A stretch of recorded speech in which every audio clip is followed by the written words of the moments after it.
Guys, if you're just tuning in and it's after the stream, I would highly recommend skipping a good 5-10 minutes of this because I'm going to wait for folks to come in and, we'll get the stream going once we get a few folks in here. Oh, look at that. Hey, Michael, how you doing, man? Big shout out to you. And looks like Mr. Pitt left a message also. So that's pretty sweet. All right. Looks like we got it going on here for a second. Just getting my stuff together. Hopefully you guys can hear me okay. Mr. Pitt, shout out to Mr. Pitt, says, looking forward to this one. Well, it should be a good show. I mean, what we're watching is how conservatives ruin marriage. Looks like it's going to center on J.D. Vance. This is going to be a nails on chalkboard sort of thing. I get the horn. Yeah, again, this is going to be the nails on chalkboard type of video. This looks like someone from the leftist progressive side. And, I just think it's good for us to watch. We as folks over here on the manosphere side of things, we got our own issues with Tradcons. So we're going to compare and contrast those issues with what she's saying. But, again, I did this to us, I think, 2 weeks ago, and I thought there was going to be some other stuff. Paul Elam talked about you in his last podcast. He said it is all about dowry. Man, I have been doing nothing but reading papers on the dowry since all of last week, just for the sake of trying to get prepared for that.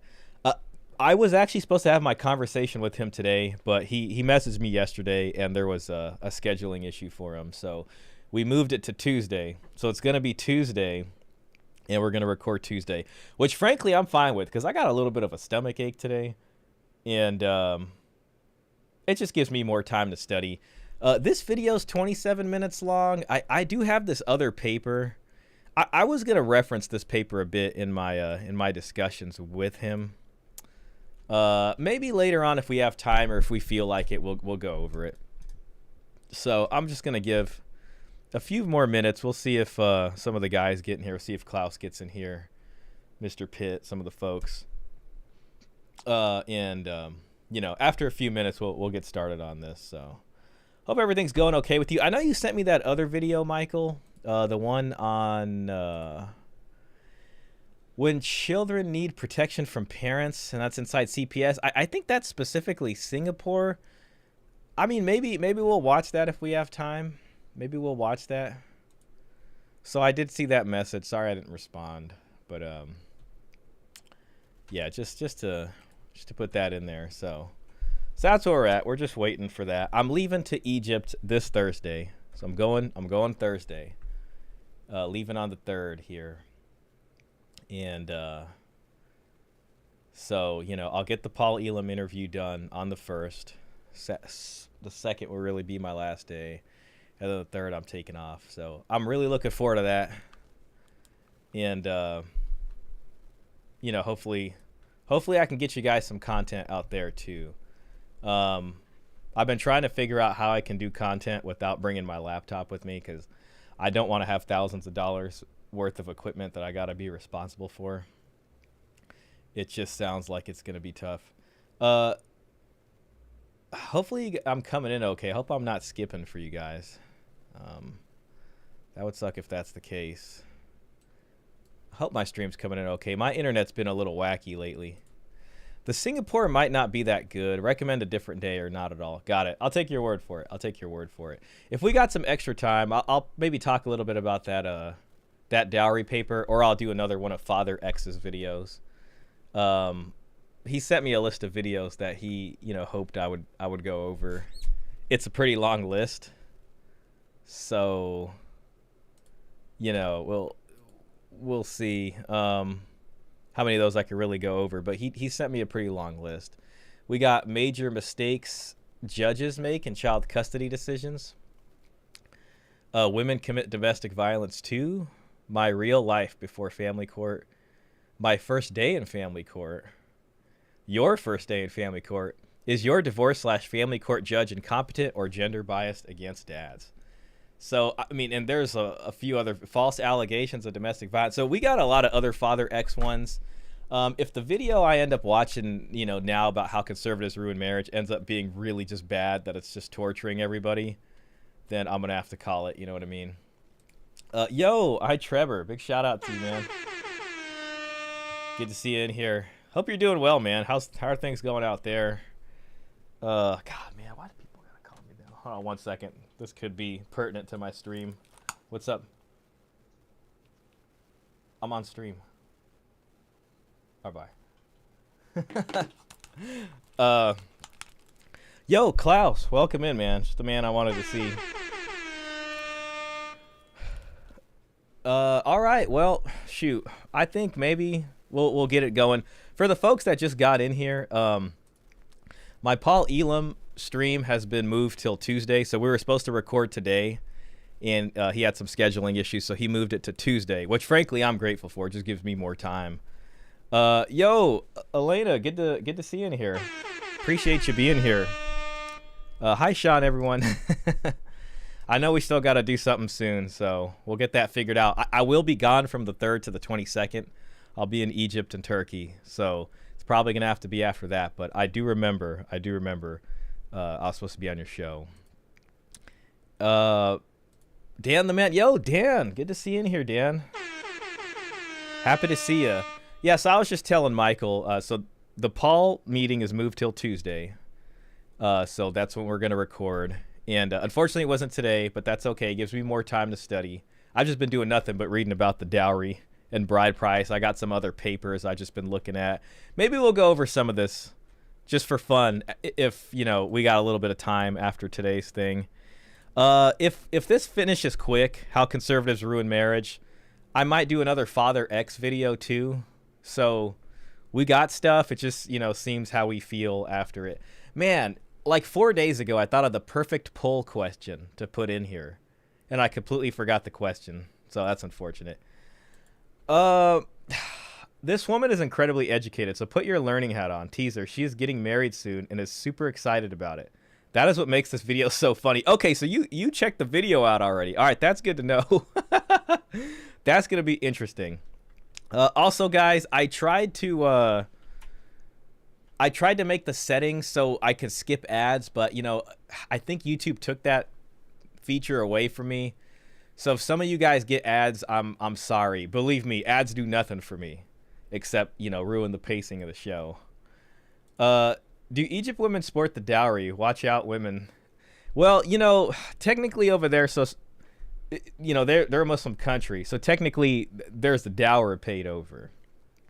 Sometimes you see it back and forth, but what it's supposed to be is the man pays a bride. Well, not a bride price. They'll call it a dowry, but it's really a dower into the woman's hands, and that's pre-negotiated. So in the event of divorce, or the you know, the passing of the man, then she has this money.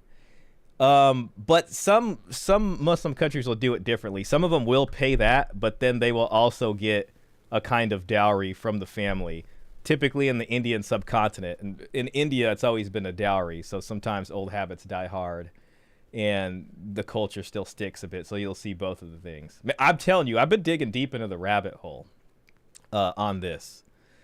But anyways, Michael got a ad, damn it. I'm going to give Michael a few seconds to get back from the ad, then we're going to formally start the video. But I'm taking a good amount of gear with me. So I got my little DJI Osmo Pocket 3. I got 2 little DJI mics, and I got my little tiny microphone thing. And if I meet some cool people, like, I might be able to, like, get some interviews. And I would love to get a bunch of B-roll, and then maybe I can, like, make a video, and then maybe I can put, like, some interviews if I'm really lucky. Because I would love to talk. I want to talk to people in Egypt. I want to ask them questions about this stuff or what they think about us over here. So maybe, you know, maybe I can make that happen. It's got a long ad. Okay, Michael's back. Beautiful. I thought that dowry would be prepared by the parents of the bride. So Lena, there's actually, I guess I would split it into 4, right? So some cultures do dowry, and that's typically associated with long-term monogamous marriage where there's no divorce, typically. So you see that a lot in Europe, all right? Bride price is typically associated with with, first of all, polygyny, so a guy can marry more than one woman, and divorce happens. It can happen. So in those cultures, and especially the scholars who've studied this, they've looked at hundreds of cultures around the world, and they've been able to see that pattern. But bride price is technically paid to the family, so it doesn't go to the woman. It's paid to her family, specifically. But then there's also something, and then there's groom price. There are some cultures that do groom price. Then there's bride service, and which is like a guy will work for his father-in-law for a bit after the marriage, and then he gets the right to take the daughter somewhere else, you know what I mean, or on his own land or whatever. And then there's dower. And dower specifically is given from the man to the woman in her hands, and she holds it as a kind of security in case something happens. So it's actually a pretty big rabbit hole, and there's a lot of different things. I focused on dowry because that pertains to specifically European Western history a lot, which did start out as bride price, by the way, because polygyny was practiced. Then it moved into dowry as we headed towards long-term monogamy. So it's actually really interesting, and this paper that I might go over later really breaks down the patterns on that. So we might get a little bit more on that. Okay, Michael's back. Oh, I thought that the parents of the bride would pay her husband the money to take care of her. That's pretty much what dowry is supposed to be for. It really is supposed to be to make their daughter's life better. It's to help ensure that she is taken care of in that way, though it's also used as a way to attract higher status grooms to marry their daughter, especially if they're from a more prominent family. So you can say it's that, but it's also an investment into the guy to get him started and get the family and the household set up. So that's dowry very specifically. But dowry specifically means, and you're right, dowry specifically means from the bride side to the man side. That's 100% true. Sometimes you'll hear it incorrectly used to mean the guy paying the woman. That's technically a dower. And then there's bride price, which is the guy or his kin paying her family in order to take her into his family. So yeah, we'll talk more about that. I'm going to be talking a lot about that on Paul's show. So I think that's where we're going. Yep, it's for help the young couple. Exactly. So anyways, yeah, this is going to be another nails on chalkboard kind of, movie here probably. I haven't watched it. So I got to be completely honest. I don't know what we're getting into here. Oh, I forgot to turn a light on. There we go. And this could be really bad. You know what I mean? I don't think it's going to be as bad as that Shan Spear video we watched. That one was pretty bad. Though I don't have high hopes. This got 15,000 likes. Okay. She seems to have an issue with J.D. Vance. He's come out here and say we should give one vote for every kid, to parents that are having kids. He's really trying to do something about that falling and fledgling birth rate. He's not happy about the birth rate. And he said some kind of funny things, you know what I mean? So, nope, that's the feminist. Yes, exactly. Listen, let me tell you, Helena, the entire reason I've dived into this whole dowry rabbit hole isn't to, bring the dowry back. I don't even know if that's possible. It's just to point out that when women nowadays especially say, well, traditionally the man needs to do this and do this and do that, it's just to say, well, actually, this is what it looked like, especially if you're looking at European recent history. So yeah, that's really it. So there's a lot of rewriting going on. There's a lot of making stuff up. There's a lot of playing as you go, and it all happens to be very gynocentric in nature, to be frank. There's either a price or gift. If you look at it that way, it's easier to understand. Wow, second long ad. I'm back. This is killing me. Yeah, man, I'm telling you, the ads do nothing for me. My last stream, I got all of 31 cents. So if it was up to me, there'd be no ads. That is just, unfortunately, YouTube finally got me. They were like, we know what this guy's doing. We're on to him, and we're not going to give him the option to skip ads anymore. So anyways, let's move into this. Then we'll take a look at comments later. I'm interested in this particularly also because, Red Pillars and Manosphere guys, we got our own kind of things with Tradcons that we don't like about them. And, this guy is a Tradcon extraordinaire. And what I'm kind of expecting is that she's going to really lay out the progressive, liberal, feminist side of what they don't like about Tradcons. And then maybe we can compare and contrast those things and see what they got to do with each other. I would love to have dowry back because it's helpful for the man to take care of his wife, especially younger men who don't get help at all. That's the crazy thing. Everybody's like, well, young, including people like J.D. Vance, by the way. Tradcons will sit here and say men need to work harder, take 2 jobs. You got to be able to provide and support for your wife. And they seem to be talking about traditionalism. But if you actually look at it, most men, to get married, especially back in European Western culture, the woman needed to have a dowry with her. And that really was to help take care of her, frankly. Otherwise, it wasn't the best idea to get married. So what they're telling men today is just, in fact, not true. And I've kind of keep harping on about this. I hate to use that word because I'm just sick of hearing it from them. You know what I mean? That's really what's been going on. Lena wants her dowry post-rated. While boomer parents are too busy enjoying themselves and fulfilling their childish dreams. Well, that's another problem we have, right? Because we were so spoiled with such a good economy. People were just like, you're 18, get out of the house. We know you can find a job, get your own place. And they forgot that like families used to actually invest into their children's marriages in order to pass that torch along properly. You know what I mean? So it's been this kind of, hey, you're 18, get out of the house thing. And now the economy's not what it was back then. And it ain't looking good. So women are a liability, not an investment. So anyways, let's get moving on this. Conservative men are running out of women to marry. Guys, also, if there is sound issues, please let me know. I think I got it okay. And now she's talking about conservative men running out of women to marry. Oh, God, that reminds me. I have this other article from the New York Times. Damn it. I kind of wanted to... God, I got a lot of things I want to go over. I was going to do a standalone video on that. Which, you know, let me just bring it up. Let me just bring it up real quick. Just real quick. Copy. And it kind of reminds me of what she just said, you know, but it's talking about young men. First of all, the title was a complete scam.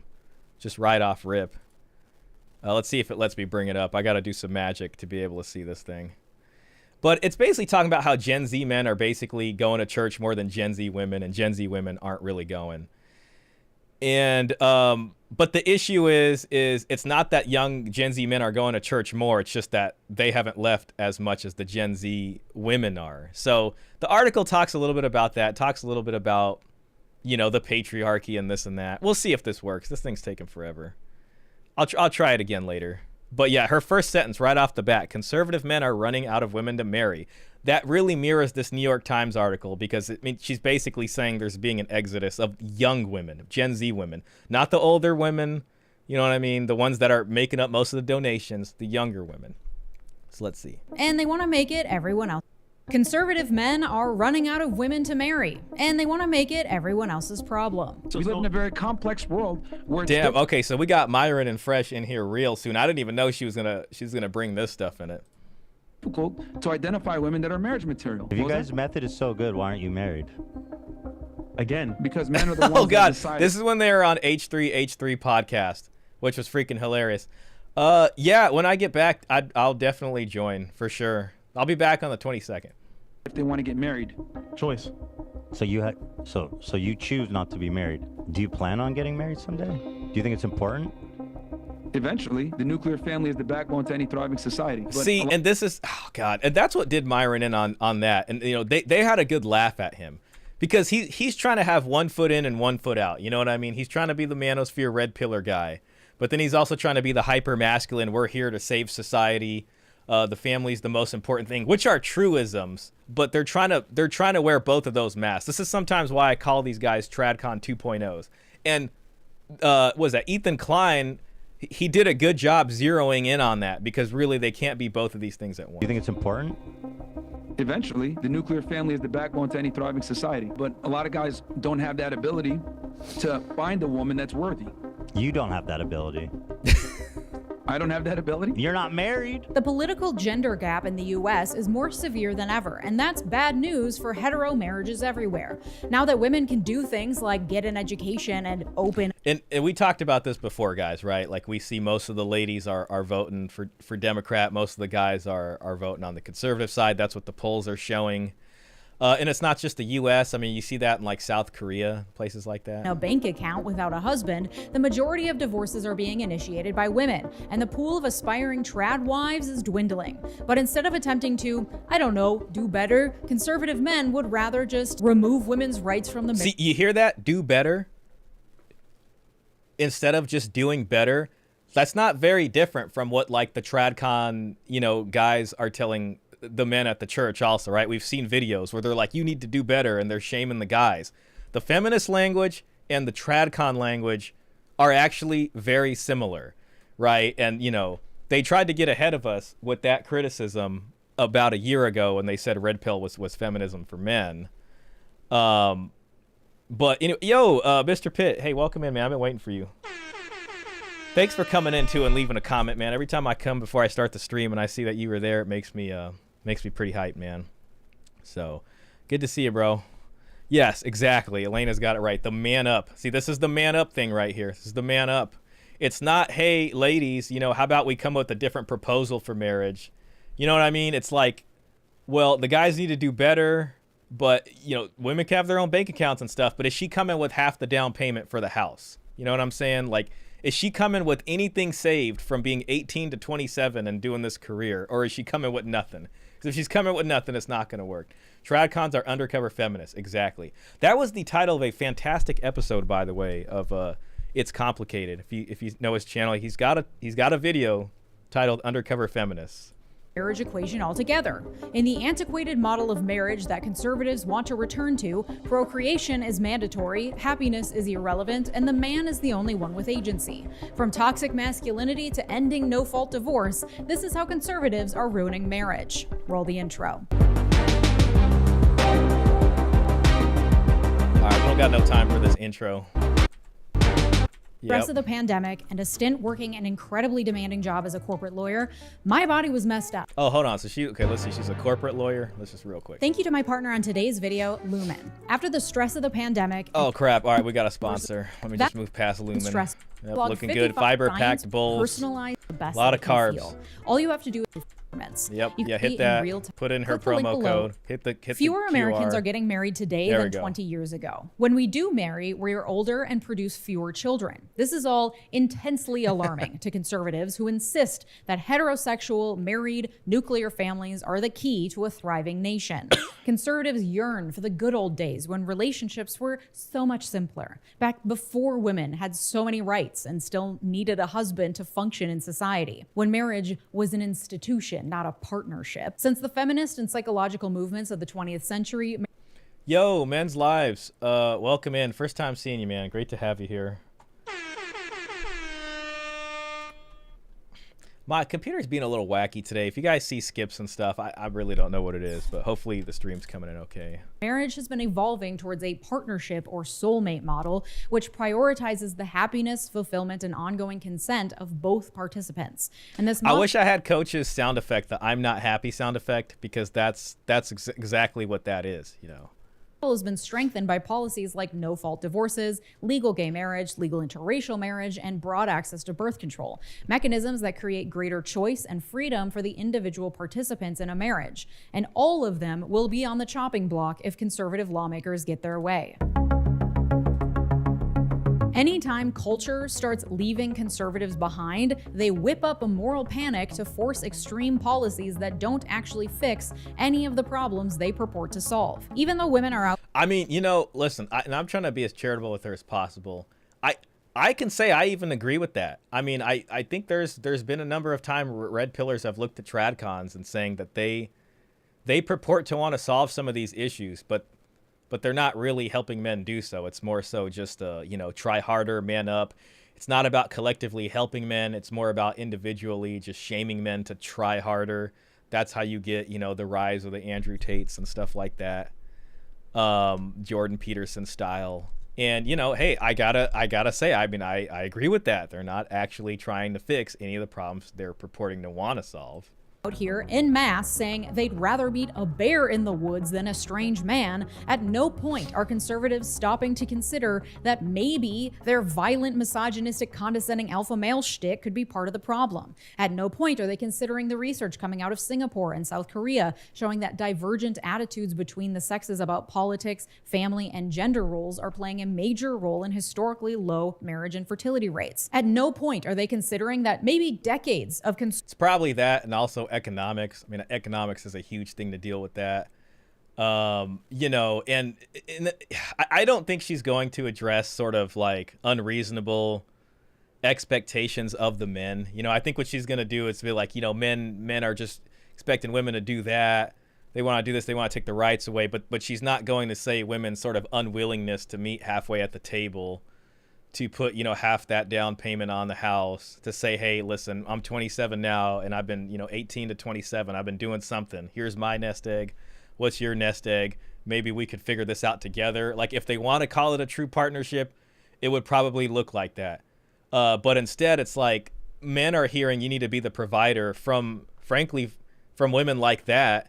And if she doesn't believe that, I mean, I don't know if she's calling out the women on her end that also purport that. And then from the Tradcons, they're telling them that they need to be the provider. So, you know, it's just not working. RP could also be saying man up by being more masculine. It doesn't work on women, and I think it should. Hey, Robert, welcome in, man. Great to see you. Robert says, this chick is annoying. I wouldn't ever marry her. Apparently, I think Michael said she's getting married or something like that. So it's kind of an interesting thing. Mr. Pitt says, Tradcons only want men to man up to the degree that it can create better dating options for women. Yeah, exactly. And, you know, to keep the engine of the economy roaring, you know what I mean? It's like, when a guy gets married, like, that locks you into a lot of things. That locks you into wanting to get home ownership and to just going the entire way. You know what I mean? Your money starts to get pushed into the economy the way they want it to get pushed into the economy.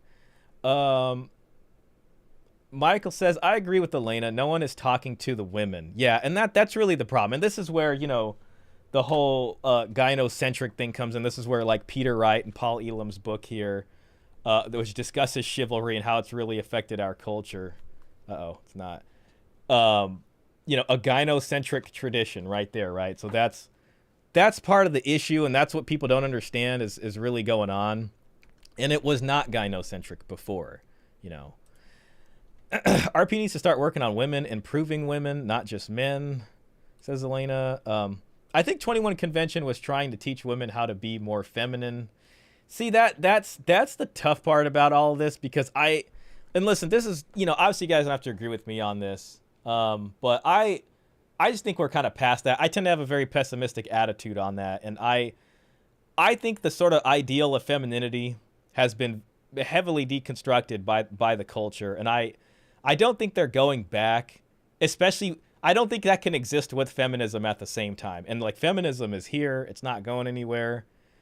So when a woman is purporting to be feminine, for me, that's almost like the beginning of the bait and switch, unfortunately, right? So it's more so, I guess, about holding them accountable and putting new expectations on this new breed of women. And, you know, she said it in the beginning, conservatives are running out of women to marry. And unless you're going to go overseas, you kind of have to end up parlaying a little bit with women that, you know, maybe not exactly her, but women that maybe have a little bit of some of these opinions in them. You know, they want to work, and somehow you're going to have to deal with it. You know what I mean? Michael, I try to work on them, but it's hard because harlots are welcomed on bigger shows, so the message doesn't get sent out. I agree with you, Shaw. Women need to let go of most feminist BS. Yeah, and, you know, and I know there are people out there that would say that. They're trying to reconstruct that ideal, especially people who are religious. And I respect the religious people. You know, they would try to put it forth biblically as they were taught and raised to believe. You know, I kind of have the opinion, like, I don't know if unless there's a huge religious revival. And I'm not saying that can't happen. It might happen. But so far, like, we're still firmly under the grip of secular ideals. And that being the case, and freedom, and you know, the way our culture looks at freedom, this is what we have to deal with. Dan the Man says, I know a woman is in debt from a STEM degree. Interesting. Okay, and when she got married, she said she was never going to help pay for anything in the marriage. Oh my God. It's like, how does that even work, right? Like, but if you talk to them about it, they will find a way to like come up with the reason for why that makes sense. And it's always going to be something like, well, you know, we give birth to the kid, and you were sacrificing my beauty, and I gave my beauty. And it's like, listen, if you didn't get married, all that stuff's going to fade away anyways, just with time. So it's just like, you know, they're transacting themselves. Now her husband has to work to pay it off and prove to her. Man, see, yeah, I mean, listen, he's deep in it. And if she ever does him like dirty, if it ever goes wrong, man, it's just, that guy's going to lose. He's going to lose twice. All right, moving on. Conservative policies promoting mass incarceration, increasing wealth inequality, and removing social safety nets could be to blame for declining marriage rates. Nope. Yes, well, it's definitely the economy, though. Conservative men couldn't possibly be wrong, so the laws don't help either. Model itself must be the issue. Republicans claim they're... See, she's not going to talk about laws. All she's going to do is say, well, conservatives want to go back to at-fault divorce, and that's bad for women. But, you know, frankly, at-fault divorce is more fair if you want one side to be the provider, especially. Because as marriage is now, I mean, if you're a guy and you want to be the provider, you have zero protections. You have literally no protections. Like, there's no reason to sign the state marriage contract in the U.S. It's been gutted, it's been neutered. You know, unless you're a woman, then it's like a win. It's like a win for you. Interest in reviving the... Or if you're making less money, listen. If I met that nice pharmacist and I was attracted to her too, you know, I don't know. I might be willing to sign on the dotted line. At the end of the day, this is a negotiation. It's deal making. That's where we're at now. She also got married at 30 with a high body count. Her husband is around 22. I feel bad for the guy. Wow. Okay. Yeah. You know what I mean? You know, listen, and it happens to all of us. I mean, I think every guy in here, like, sometimes you meet a woman and she's just so freaking cool and things go well and you just fall in love with her. You know what I mean? You're like, this woman is tight. I will do anything for this woman. And we've all been there, you know, and you know, sometimes that guy just didn't get his heart broken. You know, he's young. He's like, this is the one. I know she's the one. He got married to her, didn't care about the money. Some of us guys, maybe we were a little luckier. We got heartbroken, you know, early on before we over leveraged ourselves. And we're just like, damn, we really thought she was the one. She wasn't. And, you know, the more women you meet, like some women have that effect on you and it makes you not think straight. You know what I mean? It's just part of it. Antiquated institutional marriage model is rooted in family values and a desire to protect children. But it's really about power and control. All right, yeah, that's the sort of... Won't somebody please think of the children? And you got to remember, like, both sides, whether it's her, whether it's the Tradcons, like, they're always going to say this in order to try to get their way, you know? Somebody please think I don't know of if you guys watched The Simpsons back in the day, but this was, I think, Reverend Lovejoy's wife. And anytime the town was arguing over something, she would just come out and scream that. I miss that show. I really got to watch it. Michael says, women with degrees divorce 90% of the time. Yeah, I've seen that. Initiating the divorce. So having a wife that makes more money than you is almost guaranteed to divorce you statistically. Yeah, I mean, listen, here's the deal. And it's true what you're saying. It's just that at this point, if you're going to get married, you have to plan for that as a very real possibility. And, you know, nobody wants to go into a marriage thinking that they're going to get divorced. But if that woman actually is bringing some money, I would be more inclined to marry her than someone that, you know, is promising not, you know, Steven Crowder style, right? And, you know, at least the divorce will be a little less terrible. I mean, unless you're Father X and you got to pay $200,000 for a custody order over a false domestic violence order, or false domestic violence allegation, which probably will happen if the woman does not want to give up, you know, what she has over you. You know, I had this thought yesterday, and I started thinking, like, the money you have to pay after the marriage is basically another form of a bride price you're paying now, except this time you're paying it on the back end and you don't know how much you're going to pay. Steven Crowder is paying his bride price right now. He didn't know that's what he was going to be paying for the bride price, but he's paying it. You know what I mean? It wasn't just the engagement ring. It wasn't just the wedding. It's also that. Power and control came from the Duluth Power and Control Wheel. Yeah, I mean, right. And what she calls power and control is, she's basically saying like a biblical patriarchal marriage is abusive, right? It's controlling the money. You know, the man making the decision, that's abuse. That's abusive, right? So that's where they're coming from at it. The Tradcons are saying that's the right way. But, you know, I hate to keep bringing up Steven Crowder, but his wife is going to say the same thing as her, you know, because of the undercover feminist angle. Men's Lives, I suggest people read Sexual Utopia in Power by F. Roger Devlin. There's a new book. I haven't heard of him before. And Who Lost America and the New Politics of Sex by Dr. Stephen Baskerville to read it about solutions. Yeah, I have his book. I don't know if you're new to the channel, I actually interviewed Dr. Stephen Baskerville. So if you go back a few videos, not streams, but on the videos, I did an interview with him, and he discussed his new book. So, you know, I don't know, you might find that interesting. They get a crown after getting a degree. Yeah.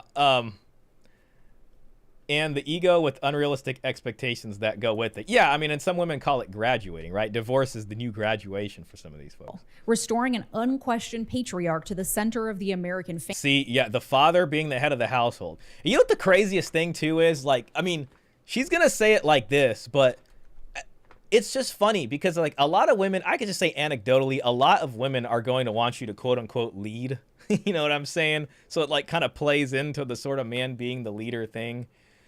But then it just morphs into man being the servant and, you know, doing an unlimited amount of things that are never going to make her happy. But most women, like, even for dating, it's just going to be like, you know, they want you to choose the place. They want you to do that. If you ask them where they want to go, a lot of times they're just like, yeah, I'm good with anything, which is their way of saying, please choose for me. Just make the whole thing, plan the whole thing. I just want to get picked up and we're going to go and I want to see all these amazing new things that you're going to show me. So, you know, but then again, it morphs into this, like, well, the man as the head of the household, it should be a partnership. Family and of American life. And if it's a partnership, then it should be equal investment, right? It should be equal investment.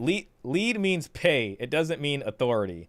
Yeah, that's the problem, right? And then also goes into the sort of conditional femininity thing, right? It's like conditionally feminine so long as you're paying, and then, you know, even if you are paying, some of you guys could just pay everything, and then all of a sudden it's just, you know, the I'm not happy thing happens, and it's done. No matter what you do, it's not going to work. Sexual Utopian Power is a must read. I saw the interview; it was great. Oh, thank you, man. I appreciate that. Yeah, I'll have to find that book. Let me just write it down real quick, just so I can. You're really selling it to me right now. If you don't mind, I mean, you know, don't feel any pressure, but if you want to maybe put in the chat like what you really liked about it, I think that would be pretty cool. I'm just curious, like, what about that book do you think sets us apart from kind of the other ones that we got? Goodreads, Sexual Utopian Power. Let's look what the Goodreads got to say. Looks like Goodreads got rid of it. I mean, it was right here. Okay, that's kind of sad. Let me see if I can find one with reviews. That had 193 reviews, and it's off of Goodreads now. That's kind of weird. I think it was probably banned off of Goodreads. Sexual Utopian Power, the feminist revolt against civilization. Like many political revolutions, the sexual revolution of the 1960s began with the euphoric feeling of liberation. But when utopian programs clash, I'll get all this text off the screen for you guys so it doesn't look terrible. But when utopian programs clash with dissenters and with reality itself, the result is chaos, which revolutionaries seek to quash with repression and terror. In Sexual Utopia and Power, F. Roger Devlin explores today's sexual dystopia with its loose morals and confused sexual roles, its soaring rates of divorce, celibacy, and childlessness, and the increasingly arbitrary and punitive attempts to regulate and police it.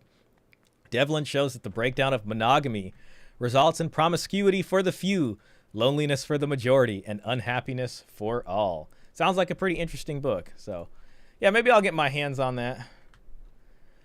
As long as she tells him what to do, women don't pay anything into the partnership. They only bring expenses. And that's the problem. That's what makes it not a partnership. It's just like an indentured servitude contract. And then your kids are held hostage, as we saw what happened to Father X. Regardless of how many people are hurt as a result. This is interesting. Michael Sands says, Jews lowered the bride price to make marriage easier, but require the man to pay the wife on the back, and if they divorce them without good reason, or if he dies. The one thing I remember you saying was that the wedding ring kind of originated out of a Jewish practice, and it's like a pseudo bride price essentially. It's hard to say. I was trying to look that up. I know there's like different competing sources and stuff like that, but require the man to pay the wife on the back end. Yeah, in most marriages for most of history, the marriage transaction occurred at the time of marriage. There's really only a few cultures where the payment kind of sustains itself. I can't remember the culture off the top of my head, but this was called bride service. And it's in, I don't use the word primitive, but let's say it's in a less complex civilization. And the man essentially, lives in the men's house, but the woman stays matrilocally with the woman's family, and he works to bring meat to her and to his mother-in-law. And so long as he keeps doing that, then the marriage is still valid. When he stops, then it's done, basically. Patriarchal mating is civilization. Matriarchal mating is the slum ghetto. Read The Garbage Generation by Daniel Amnewis. One day, men are simply going to have to ignore such women. It was banned on Amazon too. Okay, so the book was banned. So it did get banned. You're bringing up an interesting thing here. And when it comes to the study of dowry and bride price, they find with an increasingly complex civilization, you end up with dowry, which is going to be a women's family basically essentially offering a dowry to the man in order, for the marriage to happen. But that also comes with it is more commitment, lifelong commitment. So, and typically with no divorce. As you kind of go down lower complexities, you see polygyny, you see bride price, or bride service.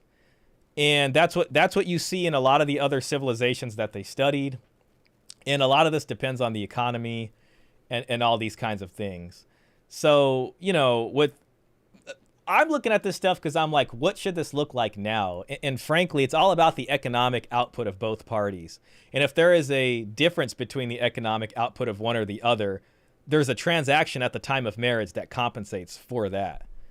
So, if she's making money, then hey, maybe you got to fork something up.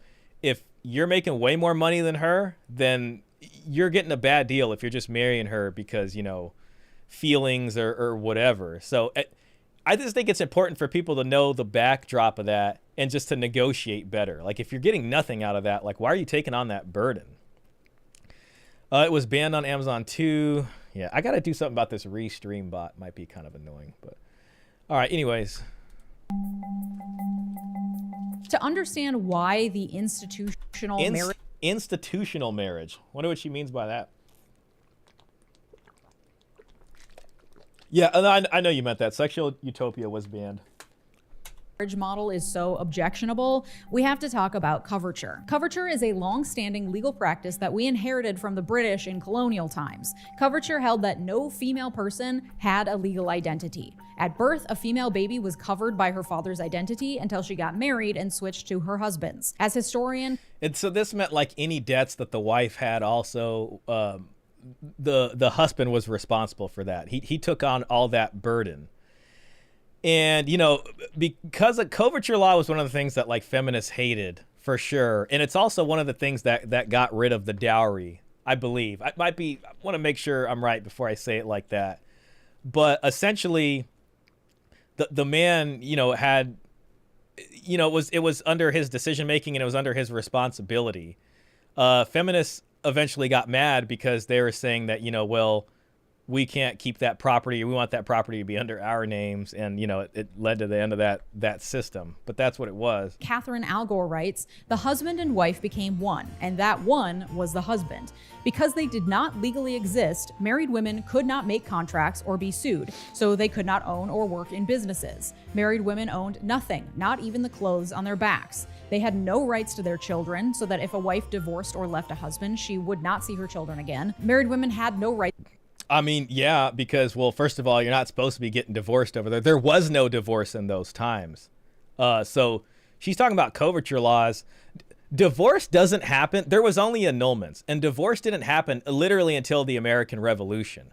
Then there was the first form of divorce, which was an at-fault style that you could only get divorced at the state legislature. Then eventually it moved into the courts. But Europe still did not have that. So there's this coverture law. There's just no divorce at all. So she's talking about, well, if a woman gets divorced, she doesn't take anything. Well, it's because you're not even supposed to get divorced in the first place. Oh, hey, Peter, welcome in. Big shout out to you.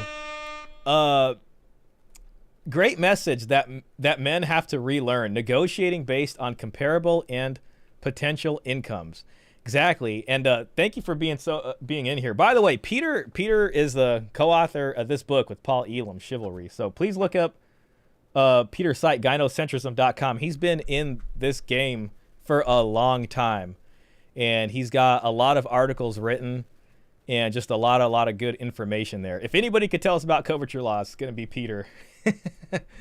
Now, in a feminist mind, he has to pay off all debts, and in addition, he doesn't get any help from her parents. Yeah. So it's like 10 times worse than, at least you got a dowry back in that time. Why would men want to marry? So much liability, no respect, and zero authority. Exactly. I mean, it's no wonder men are walking away from marriage at this point. That's the marriage strike. To their bodies. That meant that not only would a husband have a claim to any wages generated by his wife's labor or to the fruits of her body, that is her children, but he also had an absolute right to sexual access. Within marriage... Here comes the forced coercion, lovemaking. You know what I'm saying? Can't use that word here, but this is going to be the implication. Wife's consent was implied. So under the law... I mean, I would like to think that works both ways. All sex-related activity, including rape, was legitimate. Oh, His God. total mastery of this fellow human being stopped short, but just short, of death. Of course, a man wasn't allowed to beat his wife to death, but he could beat her. Coverture has never been See, I mean, and this is what I say. Like when Tradcons have this dream of going back to the way things were, and re-establishing the biblical. It's just it's not coming back. I mean, this is what the folks are up against. The only way we go back to how things were is if I don't even know if a religious revival would do it. We would need some sort of economic calamity. A calamity that's so bad that the state institutions that we rely on nowadays essentially becomes unreliable, and the only thing you really can rely on is your immediate kin group family unit. If you have to rely on your family unit, you're going to have a dowry or bride price system, because every single family unit runs into this problem sooner or later, which is passing on wealth to the next generation. And if the marriages are bad, you might lose half your land with one bad marriage. You know what I mean? So that would be the only thing that works. And then it's like you're going to be incentivized to do that, because if you have to rely on the family, if there's another prominent family, you would want some sort of kinship alliance and affinal ties to that other prominent family, and that has you firmly rooted into the land at the place. But since we have the state, you got to remember, guys, I've been digging the rabbit hole here, and if you're looking at Western civilization, essentially I kind of look at the church as the proto-state, the sort of proto-corporation state. And they put a lot of restrictions on certain types of marriage that weaken the original kin group family structure, okay? And that made it so more individual family units, instead of being reliant on the greater extended family, were actually connected together by the church as the community. When the secular state pushed the church out of power, what the church had set up allowed the state to just be able to come in and be in everybody's lives. So what used to be the church then became the state. Okay, so unless that stuff starts weakening, that's kind of where we're at this point. Legal marriage is for simps. Very true. Typo, men have to relearn negotiating based on comparable and potential incomes. Yeah, and it needs to happen at the time of the marriage. That's really what men need to relearn is this. Men have forgot how to negotiate. And, you know, negotiation is almost a form of a shit test when you think about it. Like, if you want to think about like red pill sort of rhetoric, negotiating is a shit test. I'm going overseas on Thursday. And I know I'm going to walk into some shopkeeper's place and I'm going to look at some cheap item that probably shouldn't cost me more than $2 American. And he's going to try to get $13 out of me. And that's going to be a shit test. And I'm going to have to sit there and be like, am I going to cave into the shit test and give this guy $13 for some fake cheap ass sunglasses? Or am I going to be like, I don't know. I mean, it doesn't look that good. How about, you know, $1.50? And we're going to go back and forth for a while, depending on how much time I have and how much fun I'm having with this. And maybe, you know, maybe I'll give them $3.50 just for the hell of it. I don't know. You know what I mean? But, you know, over here in the US, we don't do that. We just pay whatever people ask us to pay, and we don't ask no questions. So, you know, and when it comes to marriages, that's what the guys are doing, and they're forgetting how to parlay over here. I am happily married with 2 kids. However, at this present time, I cannot in good faith tell young men to marry. I think you're one of the rare people of, you know, that understands that. And I could tell you too, like, I know some happily married folks. I know a really good family. They're a very good family, a good Christian family. I grew up around the corner from four brothers.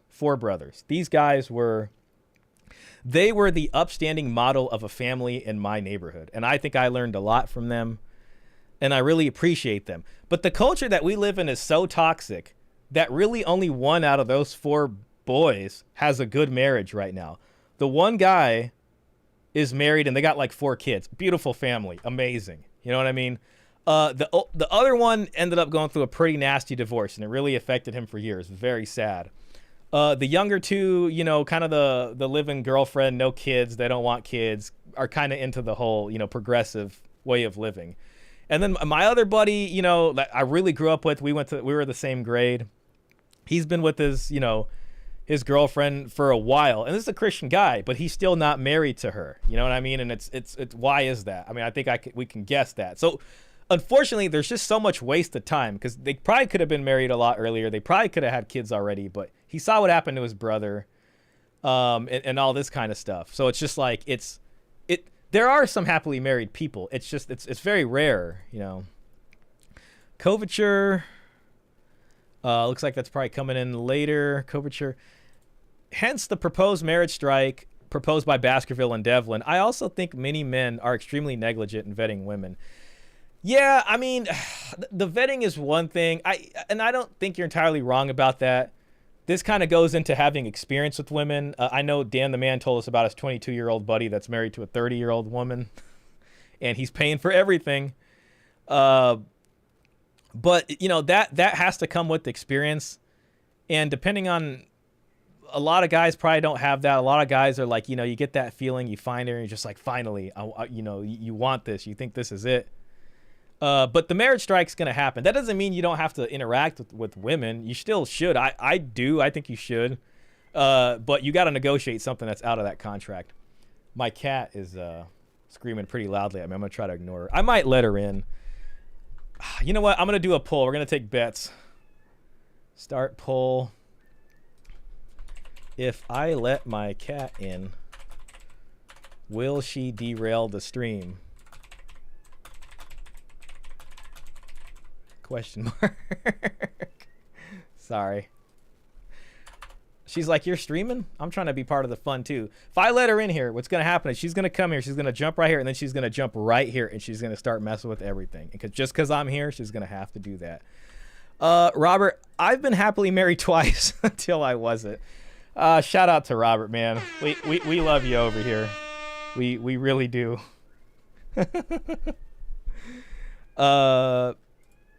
Being a Christian does not protect men. No, not here. I mean, listen, you know, again, the church is unfortunately not the reigning authority.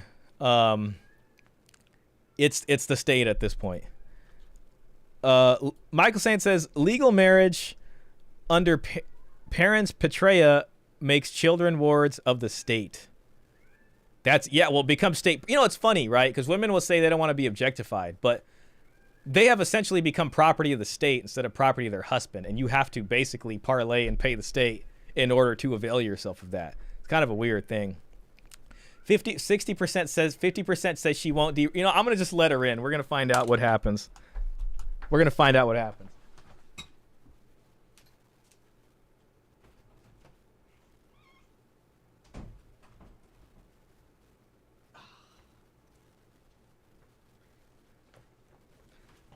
All right, what's the problem? You want to tell us what the problem is? No? All right, are you happy now? All right, give it like 2 seconds. She's going to be right up here climbing on everything. Hopefully she just falls asleep somewhere. That's like my dream. Correct.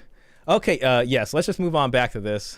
We'll see what happens. Abolished, but it has been eroded over time as women have gained more and more rights. And some of these rights have only been around for a very short time. In 1965, within my mother's lifetime, married women... Yep, here comes the derail. Here comes the derail. Oh, here's birth control. If she keeps this up, I'm gonna have to put her back outside. There's really no other there's really no other option. And for the record, I did not go looking for a cat. A kitten ended up on my driveway one day. And it just like was hungry. And then, you know, this just kind of ended up going this way. And now she lives here and just does whatever the heck she wants to do all of the time. So yeah, that's how that happened. They would rather be submissive to the state rather than to their husbands. Exactly. Oh, so cute. I got to give her like 2 chances. If she keeps with the meowing, she's going to have to go. Hey, Will, welcome in, man. Big shout out to you. Big shout out. She's gotten pretty bad, and it's really my fault. So he stole... I swear I didn't steal the cat. Somebody... she has huge abandonment issues because I think someone just completely ditched her. And, like, you know, now that she's older and she's just, like, bigger and meaner and can get away with things, she's just, like, wants to do whatever. I don't know what she's going to do because I'm going to be gone for, like, 2.5 weeks, and she's probably going to... It's probably going to be pretty bad. All right, so what's it going to be? You going to be good or you going to cause problems? All right. If she makes noise one more time, she's going to have to go. And stopped needing their husband's permission to access birth control. In 1974, women gained the right to get a credit card in their own name. In 1993, marital rape became a crime. 1993, that's within my lifetime. The traditional institutional model of marriage that conservatives pine for was designed for a society in which women didn't have the right to exist without a man. All the trad wife Instagram influencers flooding our feeds may seem to be happily opting into their lifestyle, though the cracks are starting to show a little bit. And you got to remember, this is cosplaying right here also, right? Like this is cosplaying. This is playing a character. You know, sometimes I sit down, you know, like with my dad, and we like to my dad likes to watch YouTube videos of village life. And it's just people in some mountainous village somewhere, and they're just making their stuff. And it's entertaining to us because we live in a, you know, huge metropolitan city. And village life is the furthest thing away from us, even though there's something beautiful about it and all that kind of stuff. But for all I know, those people on the YouTube videos, they themselves might just drive over to the city after they're done filming that stuff. And it's just really just portraying this lifestyle that just doesn't really happen anymore unless you're really out there somewhere that isn't here. And I mean, this person, you know what I mean? She's probably married to like 100 millionaire. Let's just be honest. And the minute she's not happy, I mean, the golden parachute's waiting for her. But the thing about conservatives is that it's never enough for them to make their own choices. They want to control everyone else's choices too. The homemaker propaganda conceals a darker agenda to strip women of their independence, something conservatives have been gunning for pretty much as long as women have had rights. In fact, the political gender gap first appeared in the election of 1980, when women rejected Reagan for his opposition to the Equal Rights Act, his ties to the New Right, and his statement during the campaign that it might be Equal Rights Amendment. Wife in the workforce threatens the very structure of family life itself. I mean, listen, was he wrong? I mean, if the man's supposed to be the provider and women are in the workforce taking half the jobs, Yeah, but I think it would threaten the very family structure if we're looking at a traditional family structure. The context of this history alone, it's understandable why women would think twice before getting married to men. But some of us continue to opt in, including me. Oh, here we go. Here we go. She started it. Come here. Oh, there she is.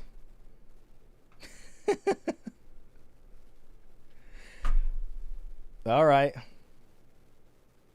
Yeah, this is we can play with a bunch of stuff there.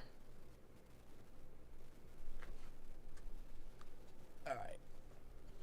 I think she's gonna have to go, guys. Sorry about that. The folks who voted yes, the stream would be derailed, were correct. All right, gotcha.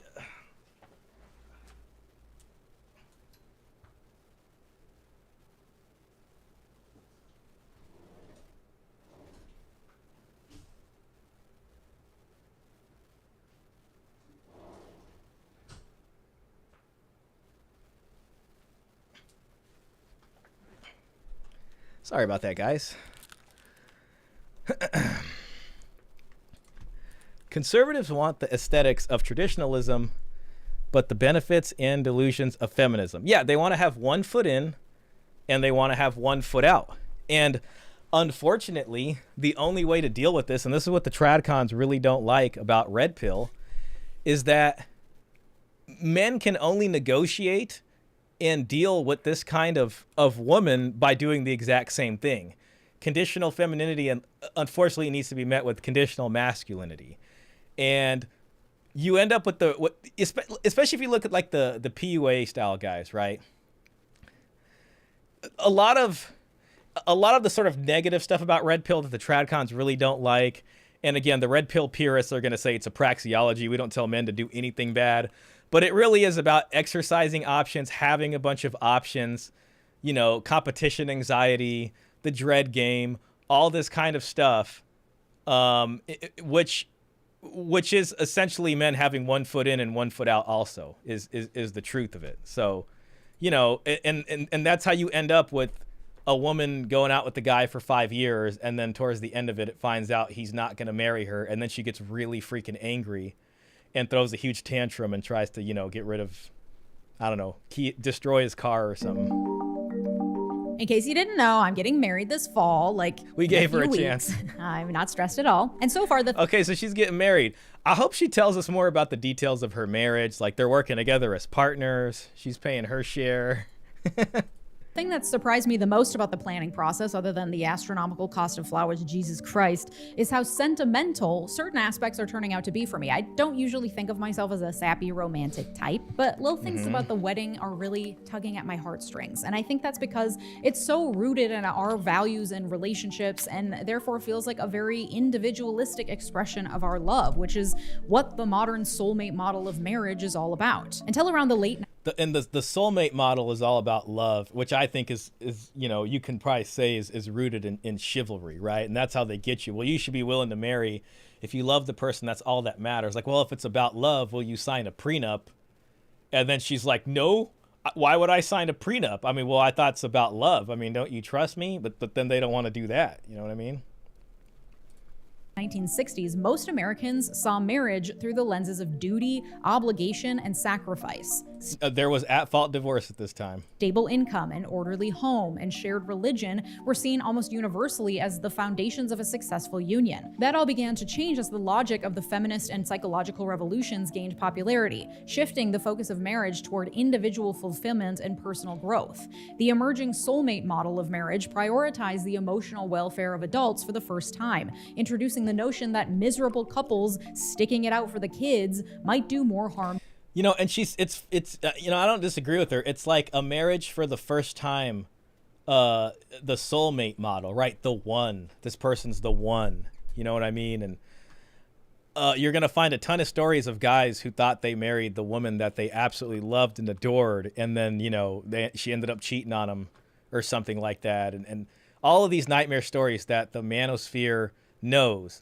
And just remember, guys, from the beginning of literally human civilization all the way up until now, until this soulmate model, marriages have been done as a contract as a reasonable, negotiated, joint enterprise type thing where both people brought something to the table. And then it became this soulmate model, after feminism. And it's just like, if you want to do the soulmate thing, why are you also trying to jam this into a traditional box like marriage? That's why it's been such a disaster to begin with. Modern marriage is about a wedding party for women. It's not about marriage vows. Yeah, when you're standing in court, the vows mean nothing. By the way, another selling point about sexual utopia is that it goes all the way in with the truth about female sexuality. Essay is titled "The Question of Female Masochism.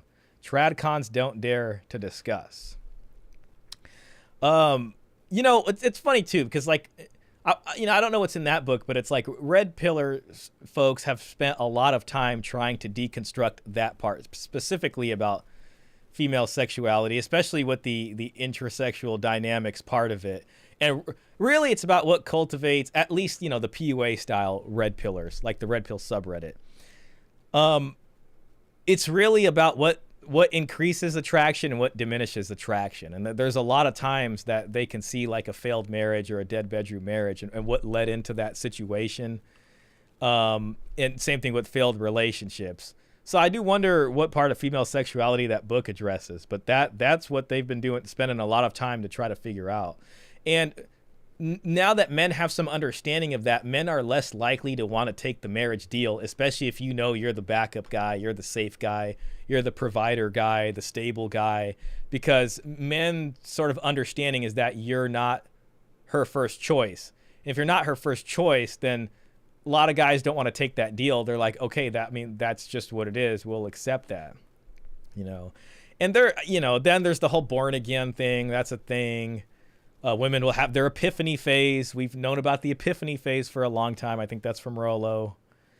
And but once the investment has happened from the provider guy, then those old feelings start to come back. After the kids are born, the kids are like 5 and 7, and she starts wanting to go back to what she actually wants.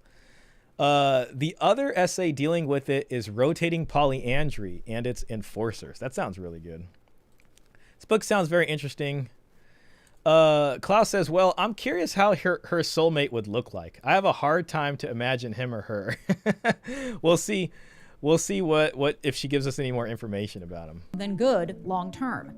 Gradually, marriage came to be seen as a container for romance, intimacy, and self-actualization instead of just a child-rearing contract. And while many of the traditional ceremonial aspects of a wedding don't really speak to me, and a piece of paper doesn't affect my commitment to my partner, putting a ring then why do it? on it will come with some tangible benefits, legal, financial, and even physical. Turns out cancer is about 12% less deadly for married patients than patients who were never married, widowed, or divorced. Married couples also tend to make more preventative medical appointments and maintain healthier diets. Married couples... I don't see why you couldn't do all of that without the state contract. I mean, you can do the ring, you can live in a committed household where you guys support each other, and the woman, tells the guy to go to the doctors. And the people are happy with each other for whatever, some amount of time. But, here are her legal things. So you get joint taxes. Okay, so you get a little bit of a tax break, better mortgage rates, shared health insurance, spousal privilege in court. That's probably discussing things that don't have to do with divorce. But, listen, if you're the supporting party in this contract, then it's going to be really bad for you. And listen, if she's going into her marriage and she's making about as much money as the guy who her soulmate is, or she's making more money than that guy and that's what she wants to do, then fine. We don't have those details, but if this guy's making like way more money than her, he's asking for trouble. Can file taxes jointly, get a better mortgage rate with a combined household income usually, share health insurance, and avoid testifying against each other in court, which is why my partner and I will be doing crime once we are wed. Just kidding. Some other perks include paternity. Married couples usually don't need to do anything to prove the paternity. See, okay, hold on. Let's go back. Oh, damn it. Testifying.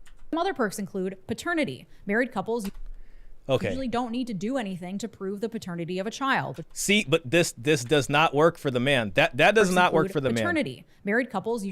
She's saying married couples don't need to do anything to prove paternity for the child.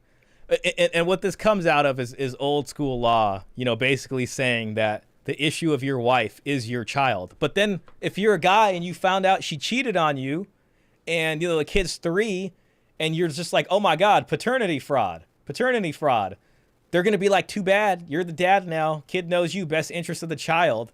So this does not help. That doesn't help, man. That's not a benefit for a guy. And proving paternity is not hard. You literally just sign a document at the hospital when the kid's born. It's called a voluntary declaration of paternity. Ta-da! It's proved. You know what I mean? And then like if she wants to play hardball and be like, you're not going to see this kid, you as a guy can walk into a child support agency and say, hey, open a case against me for paternity, and they'll do it. So this is like complete BS right here. And this is really targeted to people who have no idea what this even really means other than I'm the father. They really don't know what this means legally.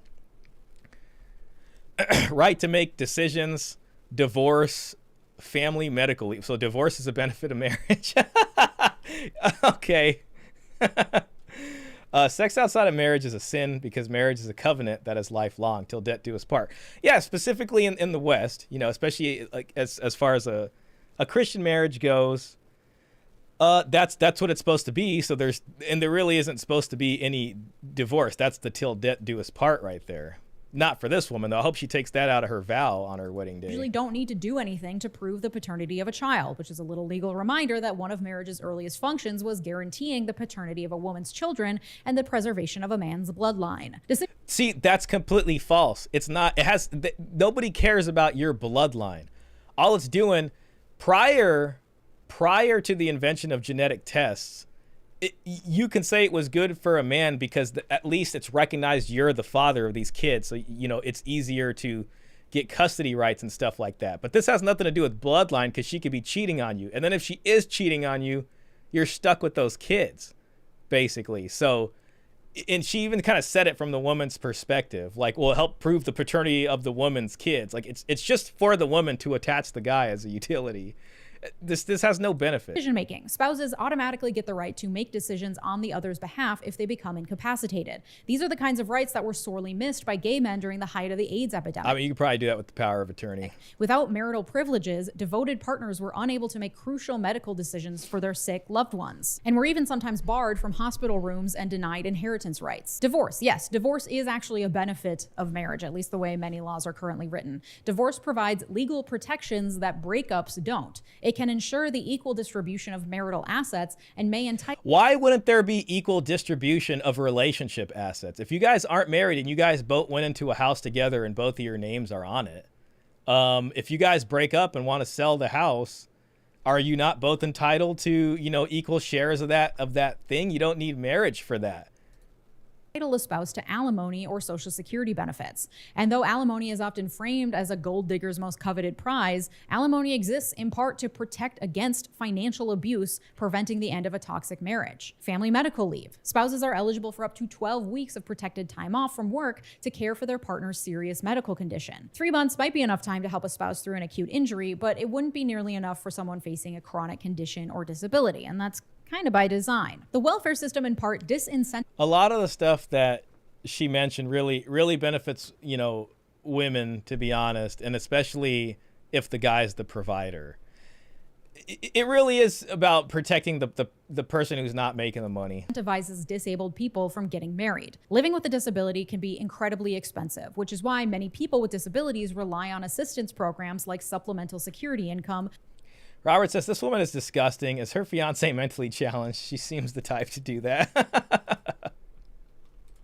Social Security disability insurance, Medicare, Medicaid, Section 8, welfare, and food stamps. But to remain eligible for these programs, people with disabilities have to remain single and live in poverty. LGBT rights and disability activist Dominic Evans explained the catch-22 in an article for the Center for Disability Rights. When a person with a disability gets married, the government expects them to become the responsibility of their partner. For those with non-disabled partners, the rules unfairly put pressure on said partner to not only care for their disabled spouse physically, but also monetarily. When people... Yo, listen. I mean, that might as well be what marriage is for men nowadays. You're literally marrying a disabled person. Like, if you get married to a woman who doesn't want to bring any money, she doesn't work, you're getting married to a disabled person. The law does require you to take care of them.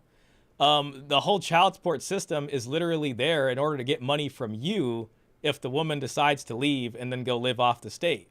So yes, it does apply. And it, you know, it applies to disabled people in the same way, because that's what marriage is supposed to be.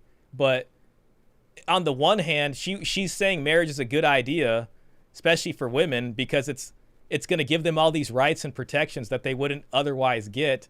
But then on the other hand, when it comes to disabled and a non-disabled wedding, and keep in mind the non-disabled person is making a conscious choice to marry a disabled person who they know needs help from the beginning, then she's saying it's a bad thing, because those people would rather stay single so that they can avail themselves of like the, you know, the free health care. All these incentives are only for the women. These would not convince me to marriage. No, if you are expected to be the provider and the supporting party, okay, forget about the money, but if you're a guy, the paternity part's already a problem, like just off rip. That's another thing, because you're giving a sustained consent to all the kids born out of her, especially if you're cohabitating. But then when it comes to the finances, if you're the one with the money, it ain't worth it at all. People with disabilities are forced to choose between having their basic needs met, including affordable health insurance, and getting married. It's not much of a choice at all. As Evans explains, this also unwittingly lends credence to the misconception that... So if they would rather stay on that health insurance, then why would she say there's a benefit of getting married and having shared health insurance? If the non-disabled person marries... if the disabled person marries a non-disabled person and now they're married, that person can be put on that person's health insurance, then, you know, isn't that supposed to be good? She did say it was a benefit, but now it's suddenly bad. Okay. People with disabilities do not have relationships, are not sexual beings, and do not have the same desires for love or a family that non-disabled people are able to freely express. So to recap, marriage has many benefits, but those benefits aren't evenly distributed or accessible. Disability or not, the welfare system... They are not evenly distributed or accessible. That's true. There is a very uneven distribution and a favorable distribution to women, not to men. Generally disincentivizes marriage. For many people with low income, getting married, even to someone with lower income, can cause a family to completely lose their benefits. For example, if a low-income woman marries a man of similar or more moderate means, she could become ineligible for programs like Section 8 housing and cash benefits. Yes, that's the point. Why would you get married and then still want to live on welfare and have your Section 8 housing? And then it's crazy when you start to put it together with their partner language and the partner vocabulary.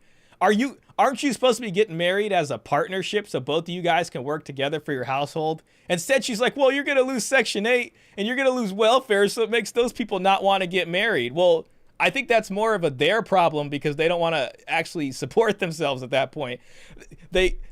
You're getting married, and she specifically said it, getting married to someone of at least some moderate means, you know what I mean, who can live on their own without being on welfare. You're now getting married to them, and you're going into their household because they have their own place, or they're at least not in poverty. Yes, you would not qualify for Section 8 housing after that. That's how that works. That's crazy what she's saying. Coverture never ended. It has continued as a sentimental hangover from the terminated law. Very much so. You know, it's funny, right? Because on the one hand, they'll say chivalry is dead. And you know, yeah, you can say that, especially recently with the effects of the manosphere. Chivalry is dead. Dating is different now. People aren't out here trying to do no courting or nothing like that. But then in other ways, chivalry is alive and well, especially if you look at like certain aspects of our laws and culture. So it very much is here. Benefits like the earned income tax credit. These so-called marriage penalties can add up to tens of thousands of dollars when the full set of benefits lost across all programs is calculated. And some of these benefits can go away even before marriage. SNAP benefits or food stamps are calculated based on household size, making it less attractive for people on benefits to even live with a partner, let alone marry them. Yes, because you're getting benefits because you're by yourself. I mean, if you're going to get married and you're partners in her word, then you're going to work together to get these bills paid. I mean, I just don't, you know, it just doesn't make sense. The point of the marriage, if you're going to do that, it's supposed to be because you guys got a plan on how to live. What's ironic is this woman's speech is reminding men they shouldn't marry at this time. Definitely not. Remember, guys, and she's important to listen to because this is who we have to parlay with. You know what I mean? When you're negotiating, and, you know, who knows? I mean, listen, you might find an attraction to somebody of this flavor of thinking. I don't know, could happen. But when it comes time to discussing marriage, then it's a negotiation. The love part actually happens outside of marriage. And when love came into being, you could almost say like love existed outside of marriage. I was watching a Russian show last night, and it's based off of I think a Tolstoy book called Anna Karenina.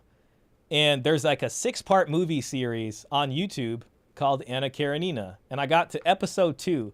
And I believe in episode 2, there's like these high society ladies, and they're literally talking about people who got, this is what they said. They're like, they heard some story and, some kind of thing circling around, somebody that got married for love, or people together for love versus married for reason. And they literally, the translation in the subtitle was married for reason. And then they said the people that were married for love were married for folly, basically. And married for reason is the traditional way to get married. That's the dowry. That's figuring out how things are going to go. Instead, we got this soul searching, getting married for love over here. And what she's trying to sell you is that people should be able to keep their welfare benefits and be able to get married for love and not lose that, right? Listen, here's the thing. We're basically becoming a welfare state at this point. We really are. We're becoming a welfare state. If you look at the history of marriage transactions, what you will find is that in systems of low complexity, you either have bride price or some kind of bride service where, maybe one person's given meat or something to the woman in the family. And then when that stops happening, she's gone, and it's associated with low commitment. So bride price and that kind of stuff, polygyny, it's associated with low commitment. The divorces happen, the separations happen, and that's built into the system. As the society becomes more complex, long-term monogamy comes in, and you get dowry. You get payments, from the woman's side to the man's side, because the guy's cutting off his options also, especially if he has high potential to make more money. They're saying, cut off your options, invest all your money into this family. We will give you a dowry and make it worth your while so that my daughter can get married into someone that has more potential. That's essentially hypergamy. That is what hypergamy is. But since feminism happened, since the pill happened, what happens is we live in this technologically advanced civilization, but our dating and marriage, not even marriage, our dating patterns, our sexual patterns are literally that of a low complexity society. So we have advanced technology on the one end, and it's enabled us to live in this very non-committal sort of way.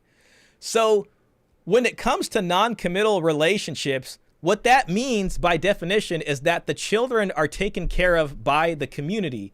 They're taken care of in kind. Paternity is not important, okay? Because the tribe takes care of all the kids in common. We are headed in that direction, basically. Right now, we still got the child support system that, as soon as they figure out who you are genetically, we can do it like that with the advanced technology. You're on the hook. But they're all slowly trying to move the system into this thing where everybody just can live off the government and all these kinds of things. And you know what? The kids will get the benefits from the government too. And we're all taking care of everybody's kids. If you think you're going to be a bachelor out here, they're just going to come and tax you to pay for all these kids that aren't yours. You'll be paying child support anyways. And it's funny because we're kind of moving back into this thing. Cat's out there crying again. Anna Karenina, love this novel. Yeah, I read part of it, and then I started, I wish I would have read the whole thing. I did, and I can't make that claim. But it was, pretty well written from what I read. But the series that I'm watching now is very good. It's a very good story. And, it's interesting hearing about, like, Russia high society relatively, 100 years ago. It's probably the best novel by Leo Tolstoy. I think he wrote War and Peace also. They say marriage benefits men in only 2 ways. One, the ability to have unlimited sex with your wife. Well, that's what you think going in. And she was required to be faithful. And 2, security to your children. Yeah, right. So one of the benefits would be like, listen, you signed the marriage contract. You're the husband. Those are your children. They can't take your children away from you. But now it doesn't matter if you're married or not married. Your kids can be taken away from you. You can't. We learned about this with Father X last week. We saw what he had to go through just to get custody of his kids. $200,000 later, 4 years of fighting in court later. And you know what I mean? So it's like, married or not, we really don't have that same benefit because your kids can be taken away. I always hate how feminists complain why things are not fair, but never think to ask why it is that way in the first place. They say it, yeah, it's just this very reductionist understanding of what life used to be like, right? It's just like, well, it was patriarchy and it was oppressive. It's not about how life was. It's not about where technology was. It's not about how the economy worked. It's not about the likelihood of war coming to a neighborhood near you and how often that famines, all these other kinds of things, owning land was super important, farming, like just the way the world worked was completely different. So that's why it ended up being that way. Instead, what they'll say is we've been oppressed for 2,000 years and you owe us for that. And even though men are treated badly today, it really is justified. It fulfilled the man's need for sexual fulfillment and creating an eternal legacy. That was supposed to be the deal. Hey, Steve Sandman, welcome in here. Good to see you, man. Thanks for coming in. Leave it to Elena to correct the Russian reference. Oh, absolutely. Hi, Steve. Hey, Steve.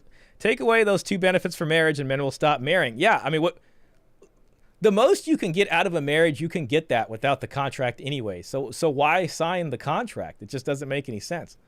Women are attracted to men with options. Marriage restricts men's options. To be more attractive, don't get married. You know, it's funny because you always hear stories of guys, once they do get their ring on, they start noticing a bunch of attention from other women, or like if you got, I guess you can call that like social proof or whatever.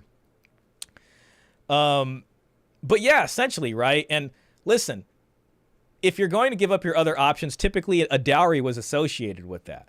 And if you're not going to give up your other options and you live in a society where polygyny is okay, then you have to pay each wife some agreed to amount prior to that marriage, at the time of the marriage. But for giving up your options, they need to be paying the men, frankly. Elena, so now you're a Shaw fan too? I appreciate that, both of you guys. It makes it fun with people in here. It really does.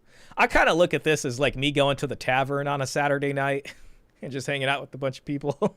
So this is my tavern. Men's lives. Yes, that's why Devlin wrote an essay called Back to Africa, Sexual Atavism in the West. That's a fantastic title. And, he probably outlined this in the book, and I'm sure you've read it. I haven't read it, but I have been reading a lot of research from people who studied marriage transactions.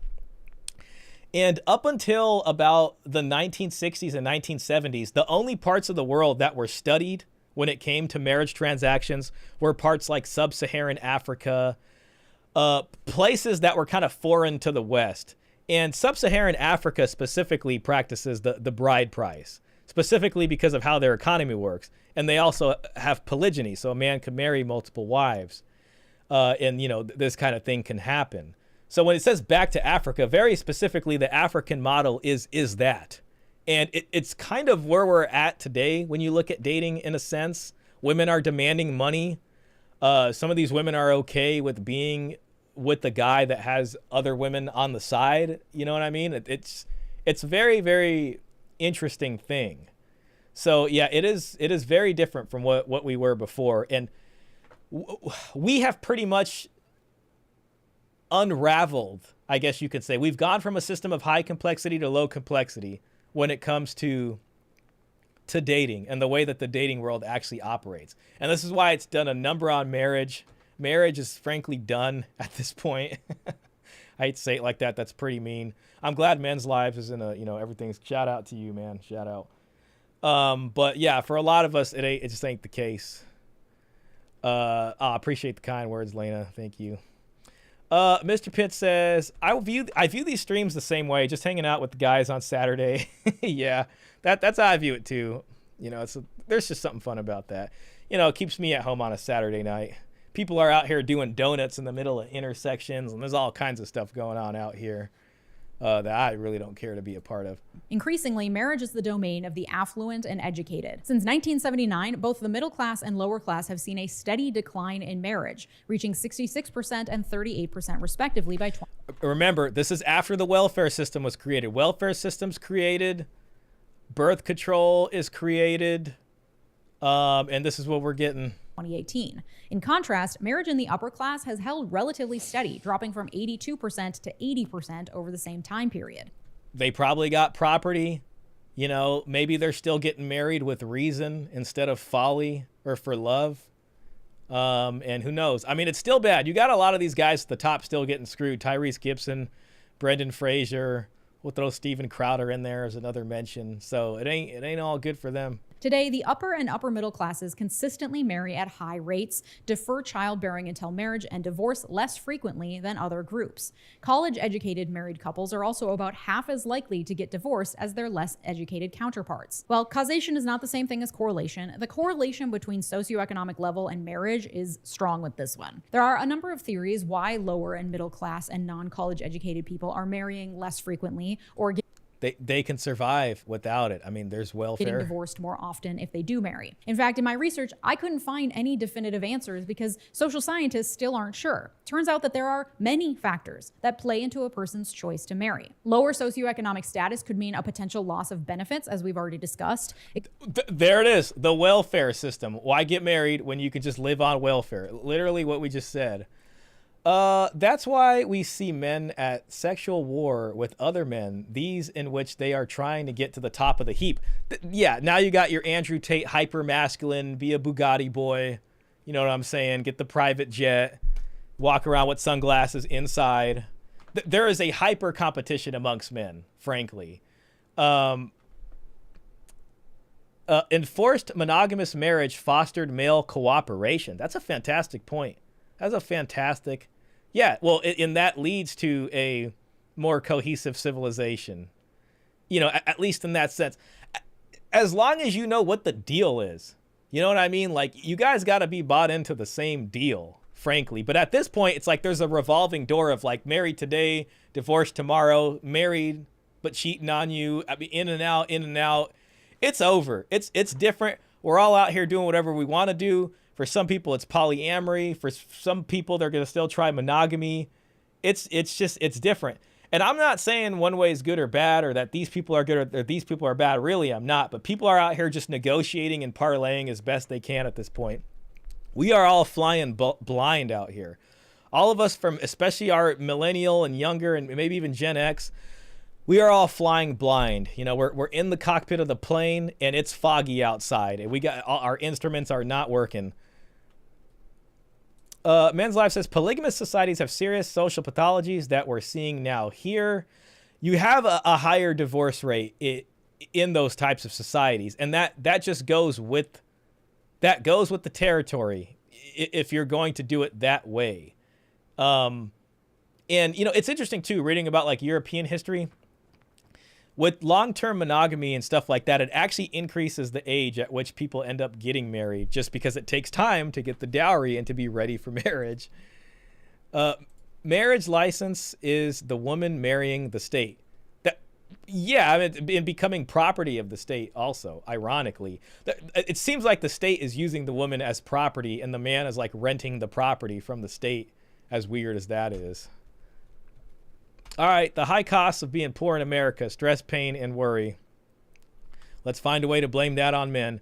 That way, if the man doesn't work for them, they can rely on the state to provide and protect them and their children. Not to mention the state itself will go after the man because they got to get the money from somewhere. It could mean greater stress on the relationship because being poor is fucking stressful, meaning many relationships don't make it to marriage, and if they do, they end in divorce more often because of that stress. There's also a racial element to these numbers. Black women's marriage rates and marriage stability rates have declined more than any other racial group. Again, there's no one certain reason for this, and it's...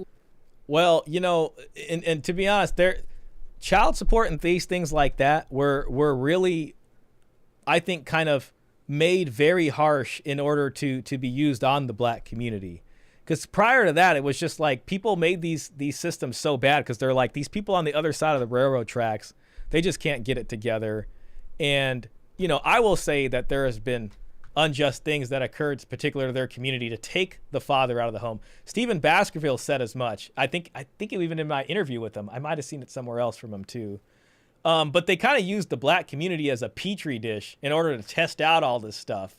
And now they got it perfected, and it's just whoosh back all the way through the middle class. It's affected every single segment of society at this point.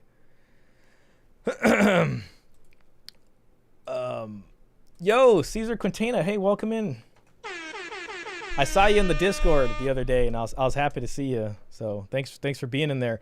What's up, Shaw? You don't have a Reverend X sound effect for this chick? Oh, damn, I don't. At best, I got this. Reverend X is a good one. At best, I got this. Oh, wait, that's the wrong one. Which one is it? No, it's not that one. Shut your bitch There it is. up. That took a while to find. Yeah, I always forget to use this Shut one. your bitch ass up. I'm afraid I'm gonna use that at the wrong time. So like I've purposely kind of kept that. That's really what. Yeah, we're gonna have to use that sound effect on this. I think Andrew Tate said 95% of men are trash. That's just who I need for my son to take it. Yeah, Andrew Tate. I'm freaking exhausted with Andrew Tate. Like, I unfollowed him. I unfollowed Tristan Tate. I'm just kind of out of the game with those guys. At a certain point, it's all the same thing.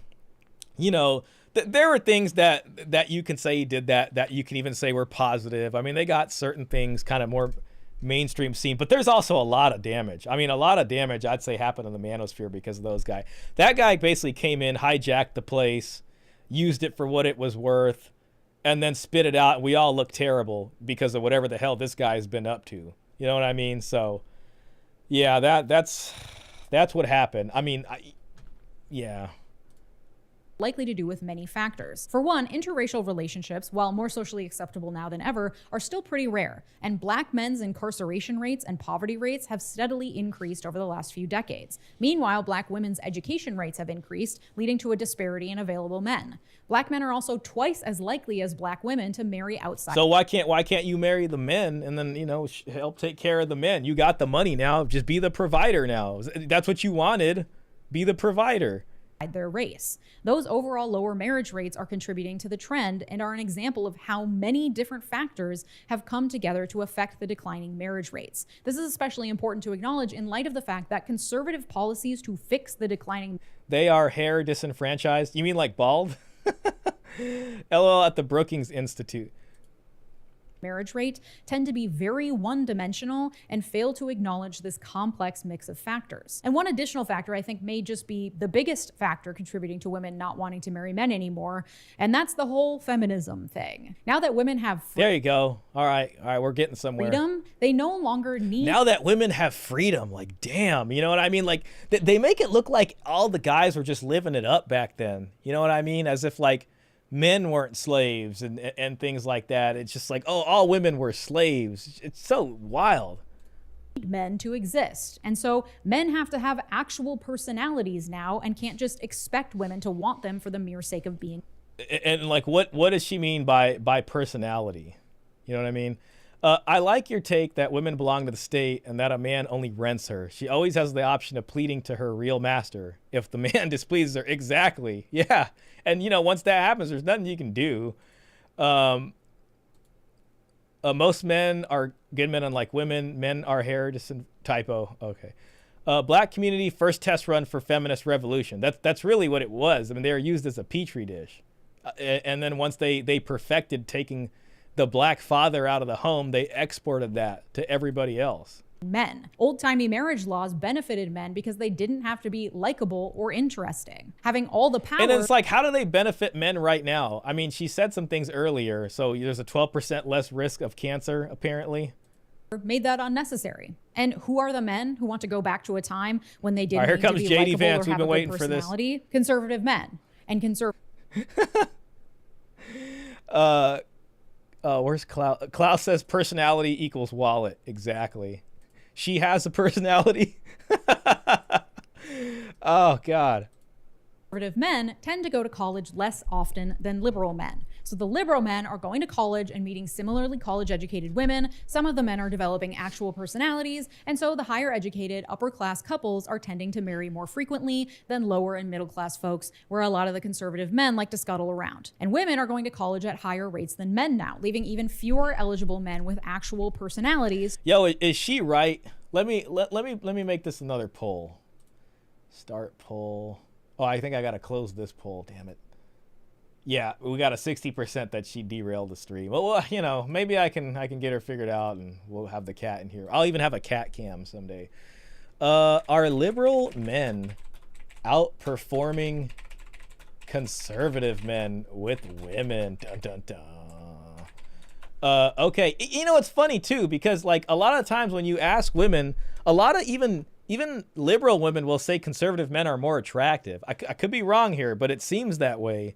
Like in terms of traits that they're looking for, you know what I mean? Like I've at least seen that on some of these like interview podcasts and stuff. Maybe not the best place to get it from, but is that really true? You know what I mean? Maybe she's right. Maybe she's right. So to go around.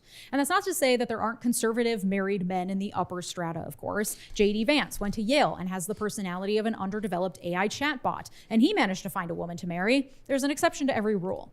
There he is.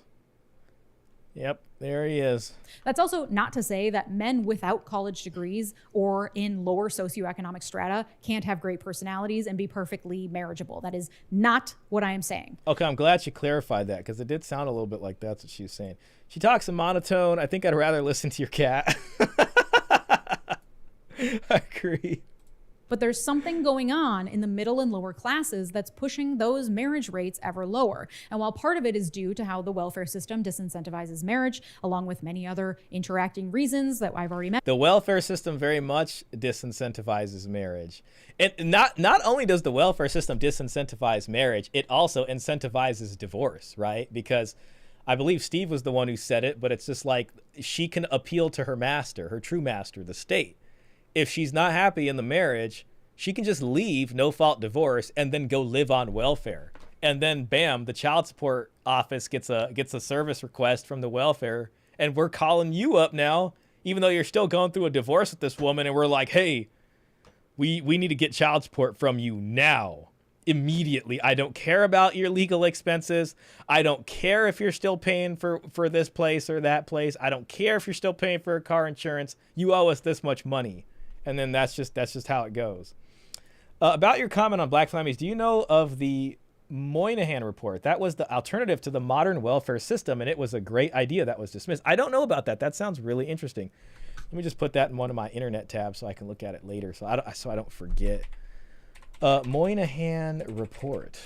That seems really interesting. I'll have to check that out. Honestly, I have no clue who women find more attractive, liberal or conservative. Yeah, it's a tough question. But yeah, I mean, are they outperforming?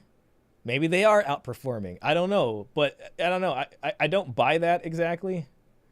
I clearly remember liberal women taking to TikTok to voice their preference for conservative men. You know, I remember that one Matt Walsh reacted to. It was the daughter of that one guy, Ben Hart, who came out after his daughter said some not so nice things about him, and he showed how much, like $1 million he had to pay at the divorce. But she was the one who made that viral video of her going on a date with this guy who was conservative, and she kind of said, like, the feminism just came right out of me, like when he gave her his card because he had to go to the bathroom so that she can pay for the bill if it came by. That's the one I remember. Oh, Zuckerberg is a winner. Very much so. Welcome in here, Tacitus. I always thought it said Tacitus, like a ancient Roman. I think he was a general. Tacitus. That's kind of cool. The welfare system was intentionally designed to break up families. Yeah, very much so. And listen, the welfare system is here. Frankly, in California, I think it's expanding. They're doing changes to child support to make it easier for people who are poor to kind of double dip with child support and get the welfare money at the same time. And I believe they're using California right now as a petri dish to test this. And then what they're going to do is they're going to export this to the other states. And we might even see another welfare or child support style reform that takes us closer to this everybody takes care of everybody's kids world. Elena Bars Fitness. Elena says, I think liberal men can outperform conservatives because they could be more in touch with their feminine side than conservative men. Men's lives with actual personalities. Good to see you. Jordan Peterson says the birth control changes the woman's chemicals in her body to look for more docile. I've actually seen that before too. I think it's true. And there are stories about women coming off birth control and then finding themselves not attracted to their men anymore. Dang it. I had saved some stories about that that I wanted to make a separate video on, but I never got around to it. Maybe I could find it online.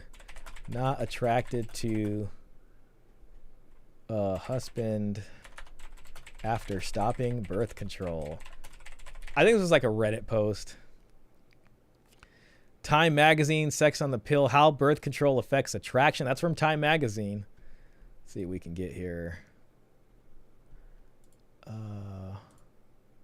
Geez, I'm trying to accept all. What the hell's the problem with these cookies?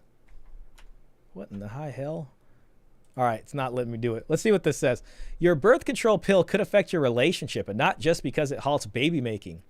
A new study published in the Proceedings of the National Academy of Science followed 118 couples who met while the woman was on hormonal birth control and found that going off the pill could impact how attracted she was to her partner. So they met while she was on birth control. Damn. This is important to know. Yeah, if you marry her during this time and she comes off birth control, you are in big trouble. You are in big trouble. Whether a woman's attraction to her mate shifted post-pill seemed to be determined by how objectively good-looking he was by evolutionary standards. Evolutionary standards, okay. This is not letting me hit accept. Very weird. Which means his attractiveness isn't an indicator of genetic fitness. Some women with partners who were not conventionally attractive reported being less attracted to him after stopping oral contraceptives, whereas a decrease was not seen in women whose partners were conventionally handsome. Women who choose a partner when they're on hormonal contraceptives and then stop taking them will prioritize their husband's attractiveness more than they would if they were still on it. I mean, so listen, we got the science on this. Says Michelle Russell, the Florida State graduate student who is the lead author on the study. The effect that it would have on her marital satisfaction would carry more weight. That means that if your husband is not conventionally attractive and you go off the pill, his attractiveness might bother you more than before. Conversely, if you're bored of your foxy husband, going off the pill might make you more excited about him, maybe, if he's conventionally attractive. Yeah, oh yeah, we're in bad news bears over here. Russell says the change may be attributed to fluctuating estrogen levels, but says there could be many hormonal reasons for this effect. She also doesn't suggest that this finding should dissuade women from using oral contraceptives. This is just one finding, she says. Oh, man. Okay, let me just read this last paragraph. We'll get out here. Other studies have looked at how the pill affects female attraction. A 2008 paper, this is published in 2014, this Time article, by the way. So there's 10 years worth of, interim period here. Other studies have looked at how the pill affects female attraction. A 2008 paper established in the Proceedings of the Royal Society B found that while women are usually attracted to the scent of men who are genetically different from them, women on the pill are attracted to the scent of men who are more genetically similar. That's interesting. This may be because the pill fools your body into thinking it's pregnant, and pregnancy can affect attraction. So you're looking for more of a in-group person, I guess, more of a... I mean, the way we kind of translate this is like the provider guy, Beta Billy's more attractive with the pill. And then that sort of stranger bad boy is going to be more attractive if she's not on the pill. Because if she's pregnant, now she's looking for someone to help take care of that. You know what I mean? In discussing the 2008 study, Scientific American hypothesized that while non-pregnant women would be more attracted to genetically dissimilar men, to avoid the possibility of incest and maximize immunity of their offspring, women on the pill may be more drawn to genetically similar men because pregnant women seek out family members. Oh, man. This article is going crazy right now. Let's just get out of here. Thanks for pointing that out, Michael. Actual personality equals jester maxing. Literally, when she said that, I immediately thought personality equals simping. That's really what it is, right? So nothing else matters. You still got to provide, by the way, and do everything, but also simping. Women like the idea of liberal men, but those men won't get them moist. There you go. Unless they're on birth control. Jordan Peterson's wife must have been on birth control when they met. Oh, man. I can't bring Mr. Pitt's comment on here. Mr. Pitt said, good to know Plutarch is in touch with his feminine side. Just kidding, much love. Robert Spencer. I'll have these. Oh, dear God. Okay, that was a quote from Lyndon B. Johnson. That's right. And the welfare system was used to unfortunately get them probably stuck on that Democratic Party side. We'll see what happens with this election. I mean, there might be a swing in how African Americans vote. Elena says, Plutarch is very masculine. I was not on hormonal birth control when I met my husband. Just clarifying that, right? Just clarifying. I can't wait to see the comments on this video. Part of it also has to do with the fact that women no longer need men. And with the power of choice bestowed upon them, they can't find any men that they want to keep around. And that makes some men very, very angry. Men lead, women follow. Oh, here we go. Okay, we got Myron. Knock her off that pedestal so she gets back down to your level and looks up to you. I think if you're in a serious relationship with a girl, she should not have an Instagram. That's cheating, in my opinion. I think a woman having an Instagram is 100% cheating, especially if she has scantily clad photos of herself on the internet. She's not. The amount of money that you two girls are making, is it worth giving? Man, Justin Waller really fumbled it with Lila Rose, but then later it came out Lila Rose was squandering a lot of the money that came in for her anti-abortion thing. Nonprofit.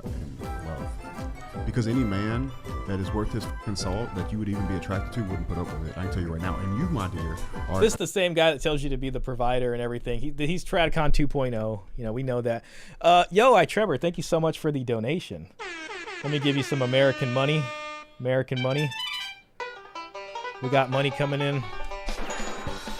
Thank you so much. I really appreciate that. Let's see what Trevor has to say. Men are advised to self-improve in hopes it will increase the pool of economically viable men to marry. That's where the shaming comes in. The men aren't trying hard enough. The men need to try harder. You're not trying hard enough. Be like the boomers. Most men will fail. Those who succeed don't want to marry. Self-improvement isn't the solution. No, they don't. I mean, case in point is this guy. He wants to have as many women as he can, and he doesn't want to get married to them. And that's where that was the conversation he had with Lila Rose, basically. And the thing about the dowry is that, I know I keep bringing it up. The dowry was used to wrangle high status men into monogamy, because those guys, they could be polygynous. They could have multiple women. By offering them a package deal and saying, hey, this woman is coming with this dowry, that would take them off the market effectively, right? So you're able to take this higher status guy, get him committed to one woman and make it fair. And there was a compensation there economically to make it fair, to give up those other options. Then when you're looking at this sort of musical chairs of men and women getting together, there's not this revolving door of one guy coming in and taking a bunch of chairs. You know what I'm saying? So like more people could then pair up going down the sort of social status or hierarchical status, the ladder, basically. Instead, again, it's like we talked about earlier. We have fallen down to a low complexity style of dating and sexual behavior, basically. The guy at the top is taking as many as he can, and he's going to sit here and act like he's virtuous and cares about society. It's all BS. He only cares about himself.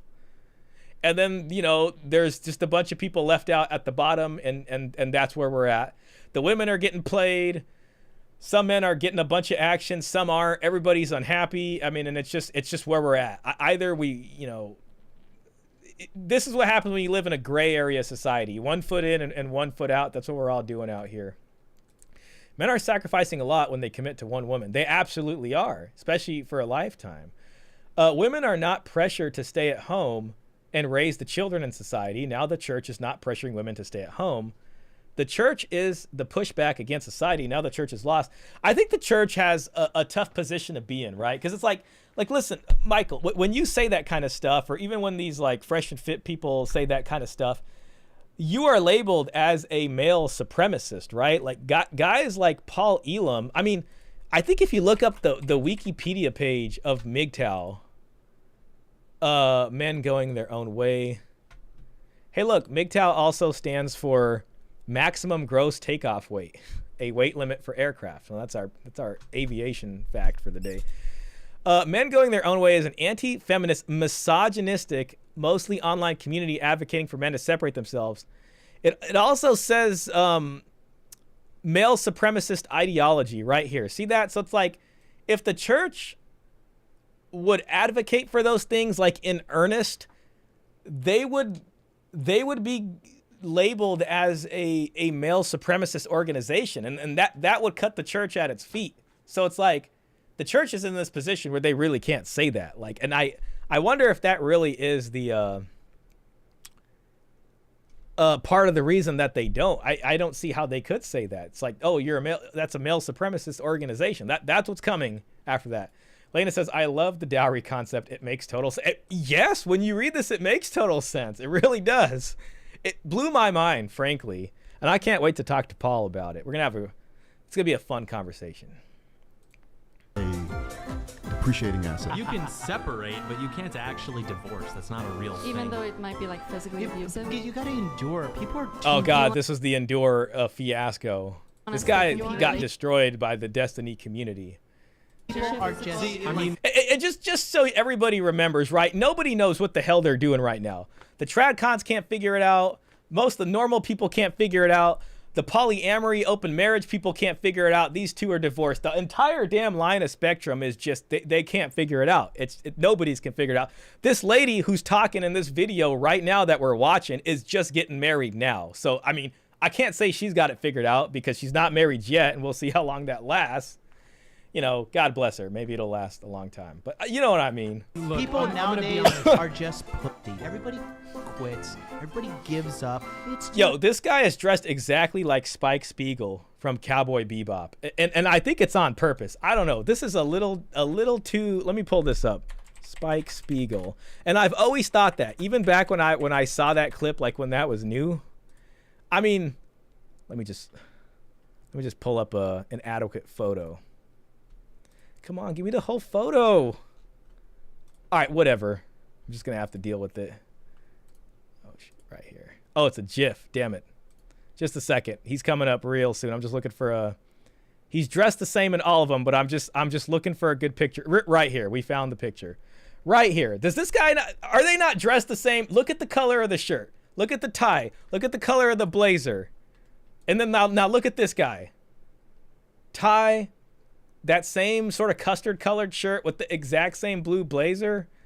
I mean, just tell me you like anime. I like anime, and I like this show. But, you know, this is kind of a one for one.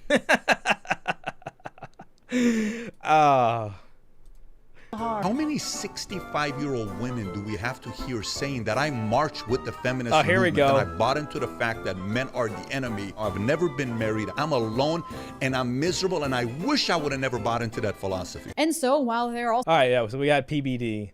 Where were we at here? Shaw and his crew is the only one who has it figured out. I wish I could claim that. I can't claim that. I can't claim that. But I will say...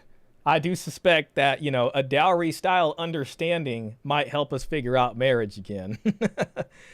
LOL at self-improvement, an RP cope for late bloomers who believe they will experience revenge of the silver fox. That's exactly the problem, right? And then when you get to this guy like this Endure guy or this other Justin Waller guy, it comes from a resentment of not being the Chad guy, right? So then they sell you this idea of becoming high value, where it's like you become high value and then you can be the guy that gets genuine attraction from women. But once they finally become that guy, then they want to go through women after women after woman because they missed out on all those years. And it's like, it becomes this thing where like now they have to get it in until they hit the wall, which according to Psychax is when you have your first brush with mortality for a man. Like when you get that first sort of near-death experience, that's when you as a man think like, oh crap, that's the wall for us guys. Another thing I'd add to that, and you know, is probably when one of your parents passes away, or maybe if you're a guy, even if when your father finally does. I think when that happens, something is going to change in you psychologically, because suddenly it's like, I don't know, that could be another version of wall. It's another thing involved with mortality. You know what I mean? The only difference would, and not, God forbid, for many years, you know, the only difference would probably be the size. Self-improve. Yeah, self-improvement is, the whole hyper masculinity thing is really the Barbie standard for men, right? Like the Barbie standard put beauty so high for women that it eventually destroyed the entire feminine construction. I mean, it deconstructed the feminine ideal because women hated that so much. And we know this because if you saw the Barbie movie, that's literally what the whole movie's about. They hate Barbie because of it. There are these self-improvement guys that are trying to create a Barbie standard for men. They basically have. It's like the plastic surgeryed up IG model. That is the equivalent of that, but on the man side. And most men cannot live up to that if they wanted to. So it's destined to fail. Self-improve my accursed beta while scumbags and teenage broccoli heads have first pickings. Yeah. You know, it's funny. It almost has a religious undertone. Like, come here, beta. You too can be saved and become a high-value man, you know, and then walk into the blessed isles and the heavens of high-value man paradise. They sell a cookie cutter. Most men are not going to be alpha. Yeah, and it's okay to be who you are. You know what I mean? It's okay to be who you are. At this point, if we're going to be dealing with this, like you have to take some pressure off, you know. This is where I talk about like adolescence 2.0. And to be honest, the way the laws are, it really disincentivizes men to work hard. Because if they're going to make it easier for low-income people and stuff like that, and you're only going to get punished for being a good citizen, then, you know, being Pookie just seems to be easier, or being whatever, you know. Oh, it's good. All right. So commenting under aliases on incel chat rooms about not being fuckable, shit men are also pushing to make it harder for women to get out after the marriage papers have been signed. All right, here we go. The war on no fault. And listen, we've been here before. I think we saw this with Manifest Stale. We've probably seen it with Shan Spear a little bit. She's going to talk about why no fault is good in domestic violence, even though domestic violence and abuse was a part of at fault. And let's just see what her take on it is. Opponents of no-fault divorce argue that making divorce too easy has hurt families and turned children into casualties of a war on men. This ignores the fact that marriage rates are falling among never-before-married people as well, and it ignores the fact that divorce is, in no realm of the imagination, easy. And in reality, making divorce easier has actually produced higher quality marriages, improved outcomes for children, and saved women's lives. The year is 1969, and Governor Ronald fucking Reagan has just made California the first U.S. state to legalize no-fault divorce. California was the petri dish. Remember, we were the petri dish. It got exported out everywhere. If you can believe it. He believed it was, quote, a step towards removing the acrimony and bitterness between a couple that is harmful not only to their children, but also to society as a whole. He would know Reagan's first wife, actress Jane Wyman, filed for an at-fault divorce against him in 1948 after 8 years of marriage on the grounds of extreme mental cruelty. Yikes. At-fault divorces are expensive, time-consuming, and often traumatizing. In cases where the grounds for divorce was adultery, it was required to name a co-respondent, the third party in an adultery accusation, in divorce court. Well, they needed to know it was true. Messy and stressful for children. Interestingly, the transition to no-fault divorce began as a conservative... You know, it's funny because it's like if you look at stats now, kids that are growing up in divorced or single-parent homes, do they do better or worse? Last I checked, I mean, especially with single mother homes, they don't seem to be doing too well. So whether it helped children or not, I don't really know. Ploy to boost marriage rates that were suffering in the wake of a cultural revolution that made marriage seem like too much of a gamble if the only way out was an at-fault divorce. Why enter a marriage at all if you're trapped there despite growing apart? That's an interesting point. And I mean, it's kind of happening again with the men's marriage strike. An easy way out was meant to encourage marriage. In Louisiana, Arizona, and Arkansas, couples who want a higher stakes marriage contract can opt into a covenant marriage, an arrangement that outlines a limited number of grounds for divorce, including adultery, physical abuse, and drug use. The spouses in a covenant marriage also commit to receiving premarital counseling before their wedding and marital counseling when they're considering a divorce. Among supporters of covenant marriages is House Speaker Mike Johnson, who joined a covenant marriage with his wife shortly after his home state became the first in the union to recognize covenant marriage. That's an interesting thing right there, the covenant marriage. I mean, depending on what divorce looks like in those situations, it sounds like a better deal than no fault. And honestly, great. I'm happy for them. They made a choice for their family. Congratulations. The problem, as with many conservative wedge issues, is that they're not happy with just doing it for themselves. They need to force everyone around them to do it too. In their mind, making marriage harder to get out of makes it more sacred. But ending no-fault divorce wouldn't make marriage sacred again. It would just make it a lot more dangerous. Last year, Time magazine reported that 70% of divorces in the US are initiated by women. A 2004 Stanford Business School study found that while divorce often leaves women financially worse off than men, it delivers another startling benefit. In states with no-fault divorce, domestic abuse fell by as much as 12.8%, and women's suicide rates dropped by 20%. So let me say that again. In and then men, on the other hand, it's states risen. with no-fault divorce, women unalive so. themselves 20% less. Ending no-fault divorce would endanger women and children and wouldn't improve marriage rates. But the fact that the policy won't work, and we have historical data to prove it, won't stop Christian conservatives from pursuing it. The thing is, this goes into like another Tradcon thing, like Tradcon's wanting to solve a problem, but then not actually solving it. And I mean, we've seen on this channel, I've discussed it. I asked James Sexton that question, and there's this issue with at-fault divorces in terms of like, it's just going to be really heavy on the court systems. It's going to cost a buttload of money. There's going to be a lot of false accusations. There's going to be a lot of perjury and collusion. Now, I mean, it still sounds a little bit better because if it's that hard, then maybe it's better. But then people find all these little clever legal ways to get out of it anyways, which is why I'm not like, I would take at-fault marriage, but I don't think we're going back to it either way. So a lot of it just seems like posturing from the Tradcon side. Let's see. Steve says, you are destroying my dreams. I was going to become a high-value man, so women would be shedding their panties for me, left, right, and center. Yeah, exactly.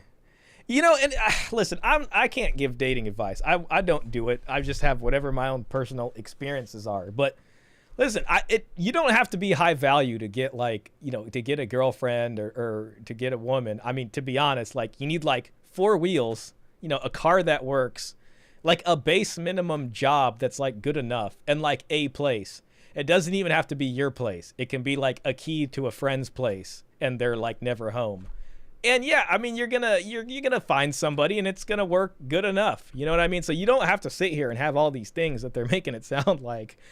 So sometimes it kind of comes off a little cringe, like when they say it that way in this like weird way. But I do understand it's really tough out there. You know what I mean? Michael saying, stats say it is better for children to be in their family with a husband and wife in a slightly abusive marriage than raised by a single parent. Well, and I've seen that kids raised with their father as a single father do a lot better than with their mom. I don't know how true that is, but I've heard that. But definitely single moms, it's not good. I'm going to go. Hey, no worries, man. Thanks for coming in, bro. Big shout out to you, bro. Appreciate you being in here. I'm going to log off soon. This was an awesome stream. The channel is great, y'all. Respect what you do. Good night. Good night to you, man. I know you're probably gone now, but thanks for coming in and hanging out, bro. It's great having you. The other man says, so our covenant marriages are still a thing? How come no one does them? That's what I'm wondering. It sounds like a new form of covenant marriage because I don't know. I'd have to look into it. That does sound interesting. Let's see if we could pull up right now just so we don't got to sit here waiting in suspense. Covenant marriage, Louisiana.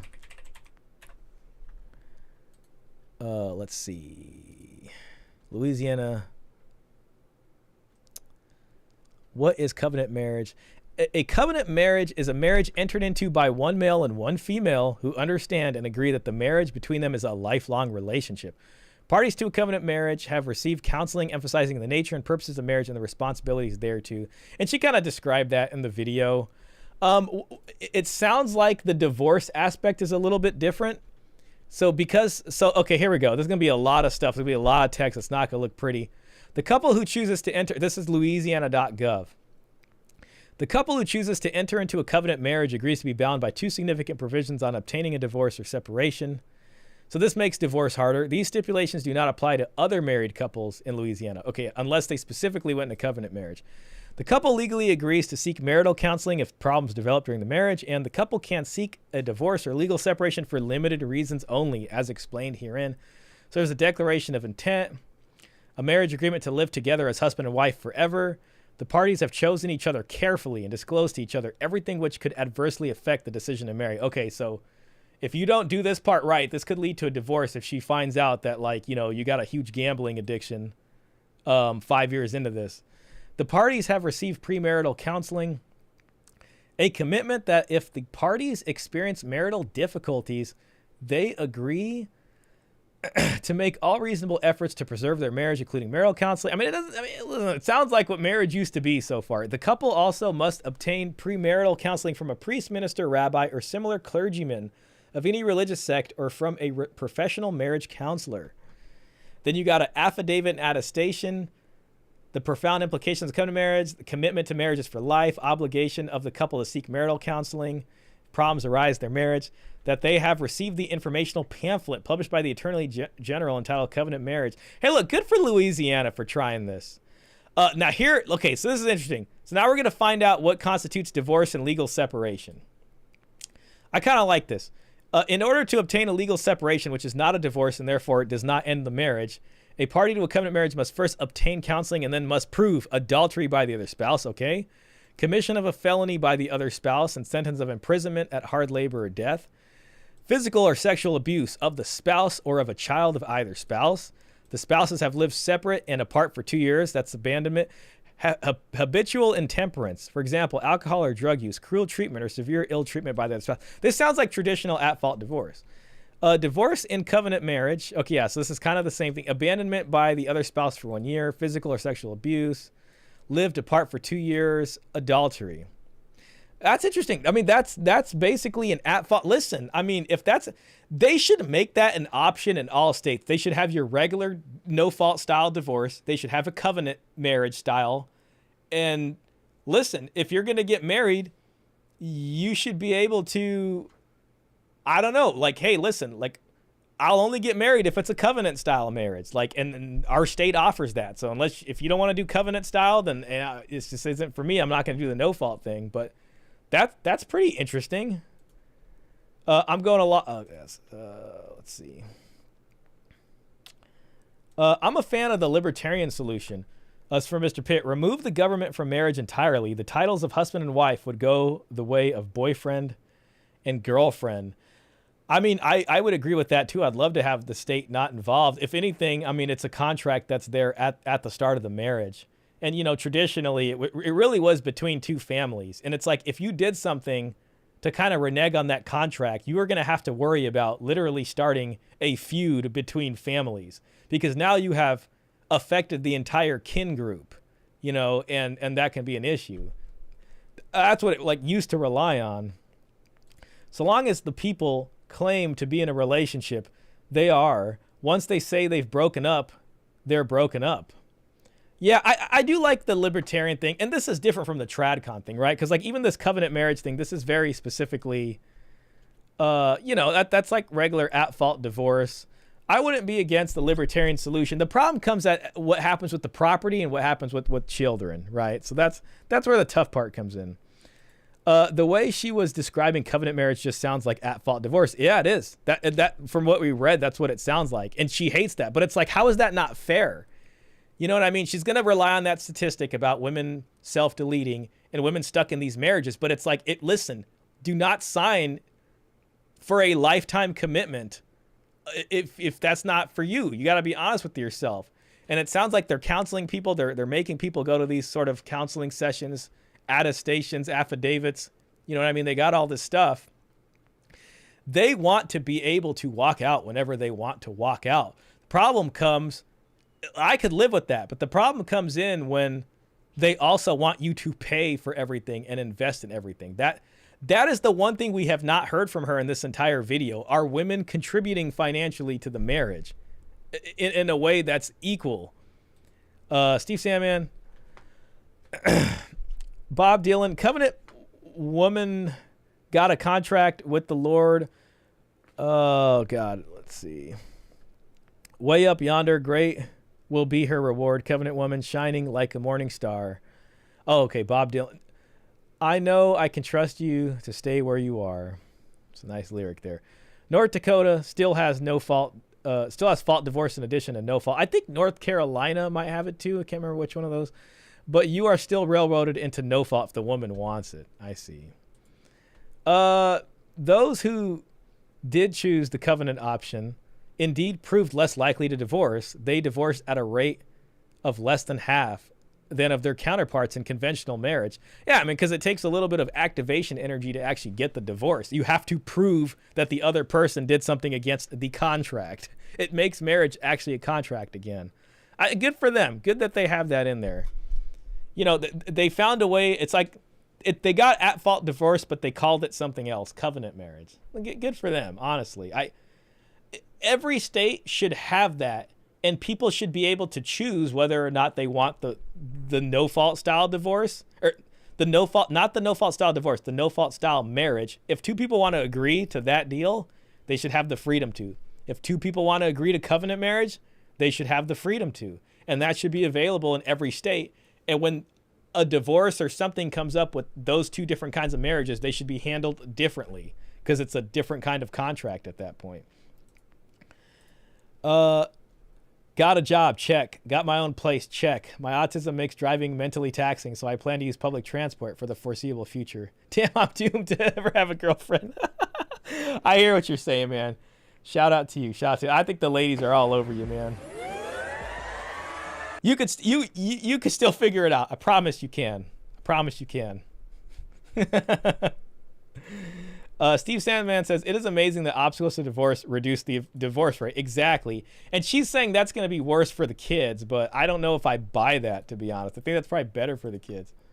And they've become increasingly brazen in the wake of the Dobbs decision overturning Roe v. Wade. In my recent video, we talked about how access to birth control and IVF are now being targeted by the right. It's all part of the same. I mean, Trump literally went up there and said he's all about IVF and he'll definitely have a program that supports IVF. So I don't know about that last part. Playbook designed to re-entrench so-called conservative family values by 1, incentivizing heterosexual marriage and procreation, and 2, systematically disempowering women. And look, as I said, I do think that feminism and women's rights are partially the cause of falling marriage rates. We no longer need men. 80% of women report having experienced sexual assault or harassment at some point in their lives, usually perpetrated by men. We'd literally rather run into a bear than a man in the woods. Why would we want to marry a man? But almost all of us like the benefits that we've received as a result of the women's rights movement. I love voting, love a good credit card, literally wouldn't be making these videos but for my sweet, sweet right to own an LLC. So the answer to this is not draconian policies that force women back into the kitchen against their will. That's just not realistic. And yet, let's talk. I would like to hear what she would like instead. Project 2025, shall we? Its 1,000-page manifesto says, and I quote, families comprised of a married mother, father, and their children are the foundation of a well-ordered nation and healthy society. Today, I think Trump came out and said that he doesn't know what the hell Project 2025 is and he isn't associated with it, but he wishes. The American family is in crisis. 40% of all children are born to unmarried mothers, including more than 70% of black children. Yeah, we know that. We talked about that here. Program that can replace the hole in a child's soul cut out by the absence of a father. That's right. And Ask any marry the child of bear. a lesbian couple and they'll tell you, you know what? There's a hole in my soul. Can't quite put my finger on it. Probably lack of dad. Listen, they do want to marry the bear. The bear is the bad boy. See what I mean? It's the same. The chapter goes on to call fatherlessness one of the principal sources of American poverty, crime, mental illness, teen suicide, substance abuse, rejection of the church, and high school dropouts, lamenting that so many of the problems that government programs are designed they're gonna blame this on the father, and that's what they did in the past. They're just like, it's the father needs to try harder, it's your fault, you need to try harder. But you know, there's not a lot of talk about why the father isn't exactly there, and a lot of that has to do with the bias against men in the courts and like some of that stuff Father X went through. Solve, but can't, are ultimately problems created by the crisis of marriage and family. The crisis of marriage and family is to blame for absentee dads. Not, I don't know. It's just the guy just got up and left. He went out for cigarettes. Like it's not because she left. She took the kid and left and did a false domestic abuse claim. Of course, it's the guy that just left for some reason. Oh, the fact that government programs can't solve the problems because Republican policies have been chipping away at their funding for 5 decades. Couldn't be the absentee father. That, but wait, there's more. The solutions proposed in Project 2025's mandate for leadership to solve their alleged marriage and family crisis center on pumping religious propaganda through federal programs, including the following: Healthy Marriage and Relationship Education Program to provide educational information on healthy marriage and relationships at Title X family planning clinics. What do they think makes a healthy marriage? Who knows? I can't imagine it's good. Teen pregnancy prevention and personal responsibility education program.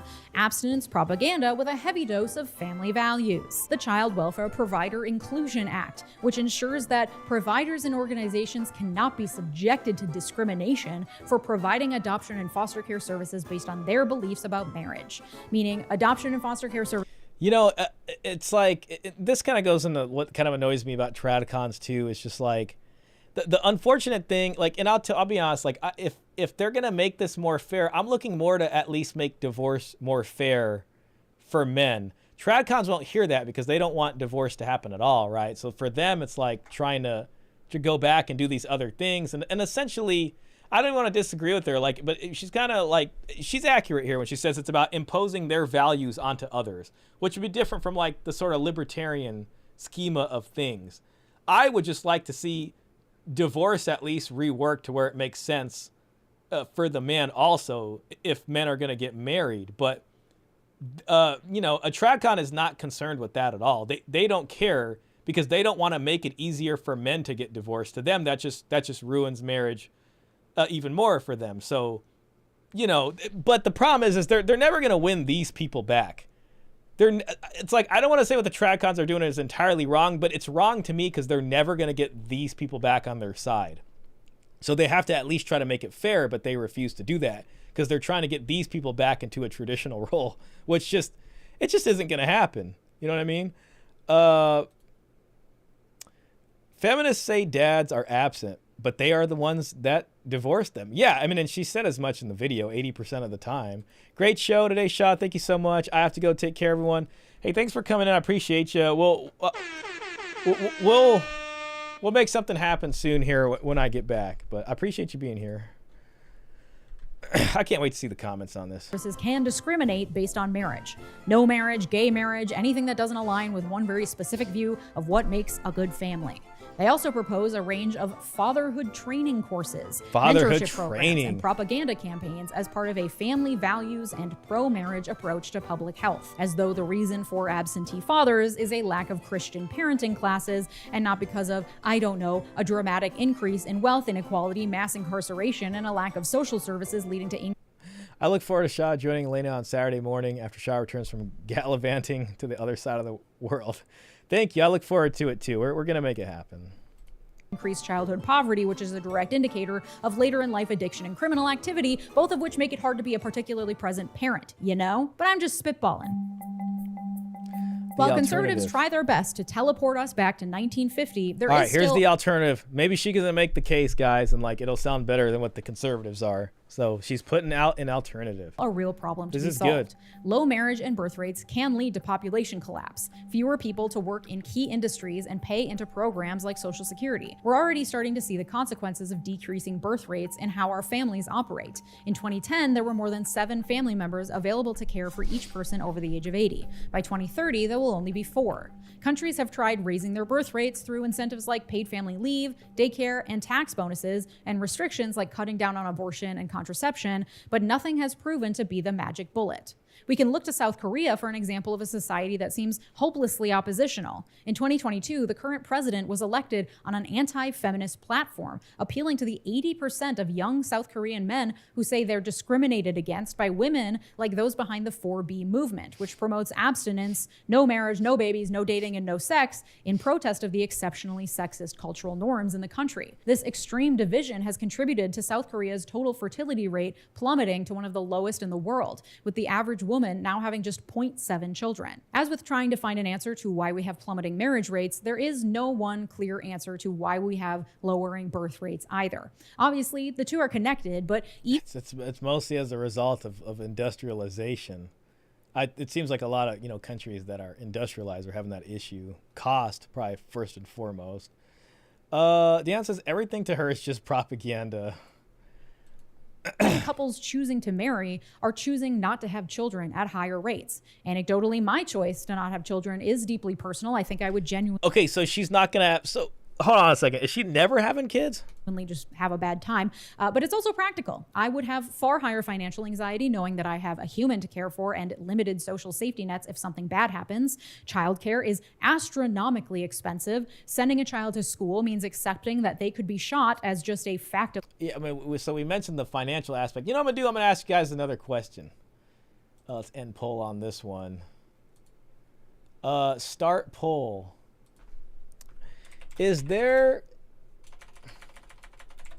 Should people get married if they do not want to ever have kids? And I'll be honest, like for me, it's just like I don't know. I mean, I know she outlined some of the benefits earlier about like why she'd get married, I guess. But at the same time, it's just like I don't know. To be honest, I don't see myself like if I was gonna get married, it would probably definitely be like because I am planning to have kids and all that. But if I'm not, then it's like I don't know if I'd bother with the marriage part of it. It's hard to say. I'm just curious what you guys think. Oh crap! Did I do the other poll? Oh yeah, it's there. I keep wanting to say Tacitus. Tacitus 1979 says, let's hear her Messiah feminist complex solution. Yeah. We haven't even got to solution yet. She's still just talking about bad things. I mean, she said alternative, and we still got another minute and a half, a little bit more than that. Korean men are forced to draft at 18, I hear. No feminists forcing women. Yeah, that's one of the complaints about the South Korean men is what'll happen is the women have all the same rights, but when they're 18, men have to do a mandatory conscription for 2 years. So when they get out of that conscription, they're essentially 2 years behind. And the women already have 2 years ahead of them. And then, if the women are going to have ridiculous demands about getting married, they're really starting at a disadvantage to begin with. They should either conscript the women or give men some other advantage if they're going to be the ones conscripted. Klaus says, at least she admitted that the welfare state, like her in Europe, doesn't work either to better the birth rate. I don't exactly know how it works in Korea. I mean, maybe they should at least give those conscripted guys free university and make the women pay if they don't have to do the conscription. Sorry, let me look at Klaus's thing. At least she admitted that the welfare state like here in Europe doesn't work either to better the birth rate. Yeah, we can give her credit for that. I mean, I do want to be charitable. I get it.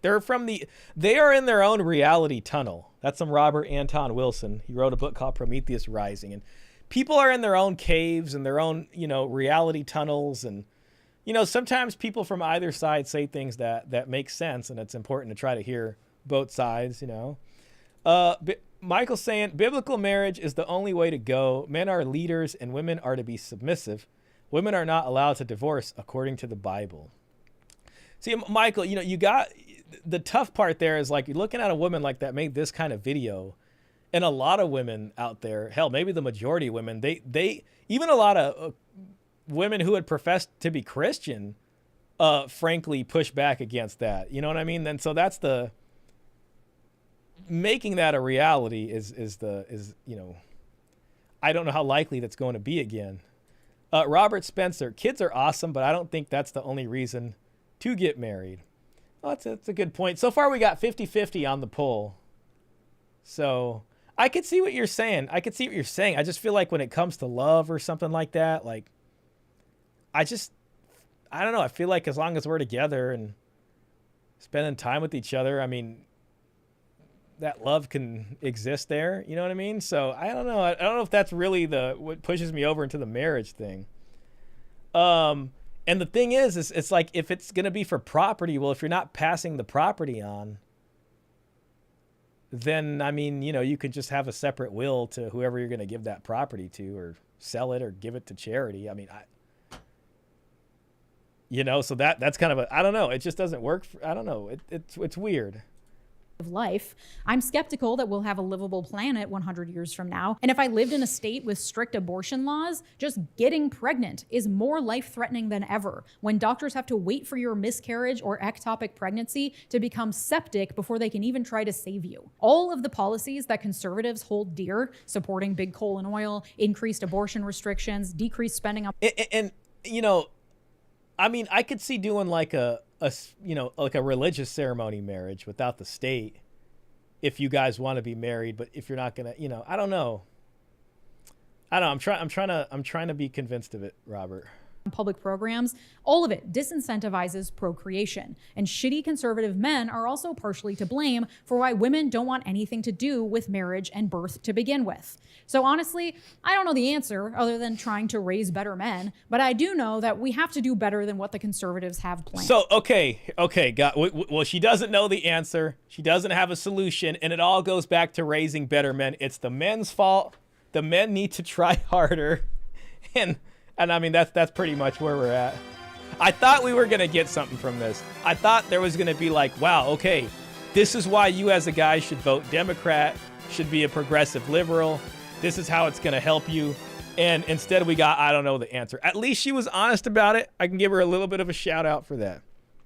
Ending no-fault divorce in the hope of preserving and promoting marriage will backfire and cause even fewer people to get married. Christian parenting classes won't solve a fatherlessness crisis caused by mass incarceration and poverty. And incentivizing two-parent households won't ensure better outcomes for kids, because raising children successfully has to do with a lot more than the number of adults living under the same roof. So please, for the love of God, vote this November. Are you registered? Go to vote.gov for more information. She had no solution. It's just telling the same people to vote for the same people they've been voting for, frankly. I was hoping she'd kind of go for the middle of roader stuff here, and I bet her glasses are fake. Man, that would be hilarious. That would be hilarious if it was true. Maybe it is. Thanks to my newest patrons. Special thanks to my... All right, well, okay, let's see what the comments say here. See what we got here. That awkward silence... let's see if I can make that a little bigger. That awkward silence when they get asked why they aren't married. Yeah, that was the fresh and fit thing there. I used to want to be married. I truly did. It's from Crystal Fullerton. I just don't want to be married to someone who sees me as property and not a human being. Well, the state sees you as property. But hey, it still works out better for them with the state, I guess. It's increasingly difficult to find women who we think are worthy of marrying. That's a quote. Single women, oh no, anyways. So I guess they don't care. I recently saw a discussion on conservative social media where a woman was like, if you're married and she's not in the mood for bedroom activities and it's been 2 weeks, how do you react? The amount of dudes who immediately accuse that fictional partner of not loving, respecting him, cheating, being selfish, giving him reason to cheat, divorce, justifying assault, in over 100 replies. I saw 2 men like, maybe ask her why and see if she still feels loved and safe with me, and that her health is okay. I married her, so I love her. The problem with that is that, like, and the red pill guys figured this out. Like the bending over backwards, the, having the rose petals put out and doing the date night shit, just, it ain't going to work. It's probably going to get them starfish sex at best. And, the Tradcons are in a problem here because they don't know how to, obviously they want to remain loyal to who they are. But sadly, the answer to that is, pursue other options. I married her, so I love her, ? It was genuinely astounding. Some of the guys who wrote these disgusting comments actually seem to have a partner and kids and still post things like that and aren't ashamed. I saw a news story about the increase of women who have chosen sterilization in the wake of Roe being overturned. God, chose sterilization. I don't think they understand what type of situation they are creating. Women do not want to be baby machines, and we certainly don't want to be married with no ability to leave toxic, dangerous relationships. It's just like I read a comment like that, and it's like, well just marriage. I don't. There's just no point in getting married then, which is fine. I mean, like, these people shouldn't even feel pressured to get married. Like, just live life how you want to live it. You know what I mean? Marriage, I thought, was supposed to be about family and creating family. Which is why I asked if you're not going to have kids, I don't know. Too many men basically want a bang maid instead of a partner. Honestly, and I hate to say this, if they're worried about this and this is the problem, maybe legalizing, prostitution would help whoever these guys are, and then the people who are not concerned with that can maybe find a genuine relationship. Too many men basically want a bang maid instead of a partner. Hence the trad wife fantasy. Not only is it insulting, it's and I mean, this is essentially traditional marriage, right? Trad wife, but what they're talking about is partner. And, the woman in the video said marriage changed to a soulmate style marriage. So this partner, and then it changed again, probably to whatever partner and whatever it is now. It's just different now. And men don't want what women want, or at least not these women. Not only is it insulting, it's unrealistic under this economic system. Most women will inevitably have to work. Yes, and I agree with that. That's very true. And this is where the sort of Tradcon cosplay gets annoying to me. And it's ridiculous to expect them to essentially have a second job managing the home and taking care of a husband like he's a child. To be honest, I think most men and women in this situation, it wouldn't be like this. Both people would be helping out.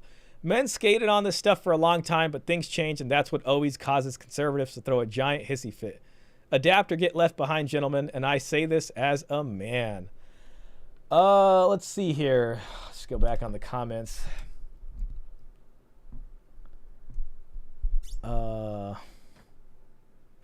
I just don't want to discourage people from getting married. I hear you on that. I feel the same way. Like, I don't want people to be discouraged, even when it comes to the child support talk. Like, I don't know. I get it.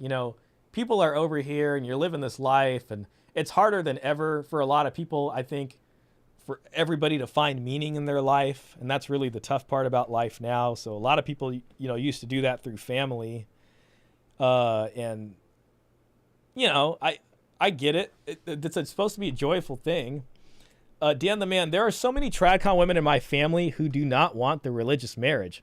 Almost all of them want that state contract. That's so weird. It's like, how could you be traditional and not want the religious part?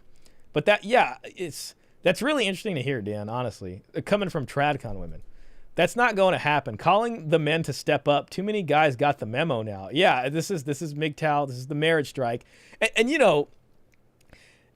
a lot of these comments are kind of some chest thumping big talk. There's a little bit of that there. And the reason I say that is because there's so many videos of women that are like, where are all the good men? Where are all the good men? Oh God, listen, I'm sorry. This was 9 months ago. If you guys want another nail, we know this one's going to, I can't even do this to you guys. I'm not going to do this, but there's another Shan Spear video, Oppressed by Choice, Trad Wives Against Feminism. Did we watch this one? I'm just going to put it in a new tab just in case, but I won't do that to you guys. Never mind. Bet she didn't consider the dowry. Oh, exactly. The dowry could help. Yo, Caesar, real quick, let me just acknowledge this. Thank you so much, man. I suspect that all the women leaving negative comments are post-wall ex-party gals that are, I mean, listen, she herself in the video might even qualify for that. I don't know how old she is. She doesn't look young. She's getting married. She says she never wants to have kids. I mean, what else was happening from 18 to 32 or however old she is, right? Let's see. Bet she didn't consider the dowry. Yeah, I mean, when it came to alternatives and solutions, she probably never looked at that once. She was probably like, hell no. She's probably like, no way are we doing that. For that reason, anyway, there are better reasons to avoid marriage. Very true. Women want to get married for the state to be their enforcers. Exactly. Yeah, I mean, if it was about love, they wouldn't need the state. Like, you would just make a commitment.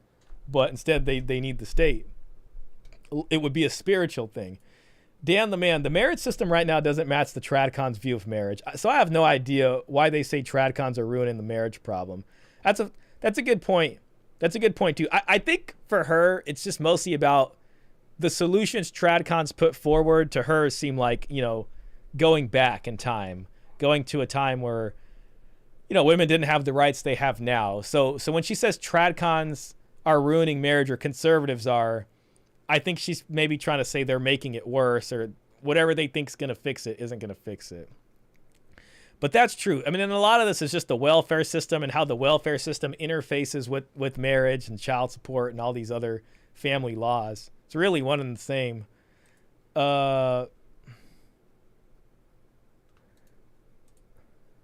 Caesar did say ugly. Oh, man. Yeah, let's just take a couple more look at comments just because I think it's I'm just curious. Best way to describe it is a tweet I saw a while back that said basically men now need to get a woman to like them to marry them, and a lot of dudes just aren't likable. Do you think the women of the past didn't really like their husbands? Like, do you think that's actually true? I don't know. I could be wrong. I mean, maybe it is true. You know what I mean? That's what Myron says. You know, Myron says that in his book that 80% of women aren't attractive to, or excuse me, 80% of men, forgive me, aren't attractive to women. Steve, big shout out to you. Thank you so much for the support of the channel. Are trad wives just practicing religious cosplay? I would say yes. Most of them are. I mean, the vast majority of them are. It seems that way. It really does. Listen, unless she signs a covenant marriage with you, like in Louisiana, then I'd say it's cosplay. So the covenant marriage thing that they're doing down there, I do have respect for that. I really got to say I got respect for that. Yo, Robert, man, let me give you some American money. She's homely. That poor guy. We should do a GoFundMe to save this poor dude. Talk him out of it. Listen, to be honest, Robert, if I had to guess, I'm guessing she's probably making most of the money in that relationship. I don't think that guy is going to. I don't know. Seeing what she's offering, I mean, she doesn't want to have kids. She's not the sharpest tool in the beauty shed, shall we say. No offense. Okay, you know what I mean. And I don't know. There's got to be something else in it. You know, maybe they're just in love. Could be, but she might be the breadwinner there. And then no kids, so the guy's like, all right, no kids, you know. I don't even know if he needs to be saved. I mean, he might be okay if a divorce happens. If I'm being really honest about this, I think my guess is he's not going to be the breadwinner there. And it's either equal or she's making more. It's probably what it is. So anyone else? I don't understand why the crowd that loves jokes about how much they hate their spouse is so obsessed with having one. Anyone else notice this? Nothing brings out misogyny faster than discussions about marriage. You know, and again, the thing is, like, there's been a lot of manosphere creators that have really made the entire place look bad. You know, like the references she had in there were like Myron and them on Ethan Klein and all that stuff. And, you know, people that had the shock and awe bread and circus content. And frankly, like, when they look at the other side, all they see is that stuff. So a lot of these people don't like them, and it's harder for them to hear men's legitimate grievances when that's, you know, a fresh and fit clip is the most that they got. As an aromatic asexual, I'm going to have to look that up. It's so alien to me that people would think that women are obligated to marry. Why should anyone be mandated to get into a relationship when they don't want to? It's gross and unethical. You know, they should also say this about the draft. Why should men be mandated? You know, but it sounds disgusting to say women should be mandated to be married. I don't think that either, but it's like men should have aromantic. Oh, she spelt it wrong. It said aromatic. Aromanticism. Ooh, that's interesting. Let's go to Oxford University for LGBTQ and find out what this means. How interesting. All right, what is aromanticism? We know what asexuality is, lack of sexual attraction. Real quick, Michael, thank you for the donation. And Michael, thanks for sending emails sometimes and sending content over. I really appreciate you, man. You are always dropping gems in here. So you are a guy we like having at the tavern. It's great to be able to come on a Saturday night and hang out with the buddies and have some good conversations. This is for those sunglasses in Egypt. I'll try to see if I can get them for $2. Thank you, man. Aromanticism is an orientation characterized by a lack of romantic attraction. While asexuality is a sexual orientation, aromanticism is a romantic orientation, and the two don't necessarily correlate. Someone may be asexual but not aromantic, or vice versa, or they may be on both spectrums. An aromantic or arrow person experiences little to no romantic attraction towards other people and has little or no desire to form a romantic relationship with anyone. Like, maybe I'm aromantic at this point. I mean, I definitely get huge crushes on women, and you know, but I try to not make that too obvious. So, which I guess could make me aromantic. An aromantic person see, this is what it's like when you start hearing all these new terms. You read them and you're like, maybe that applies to me.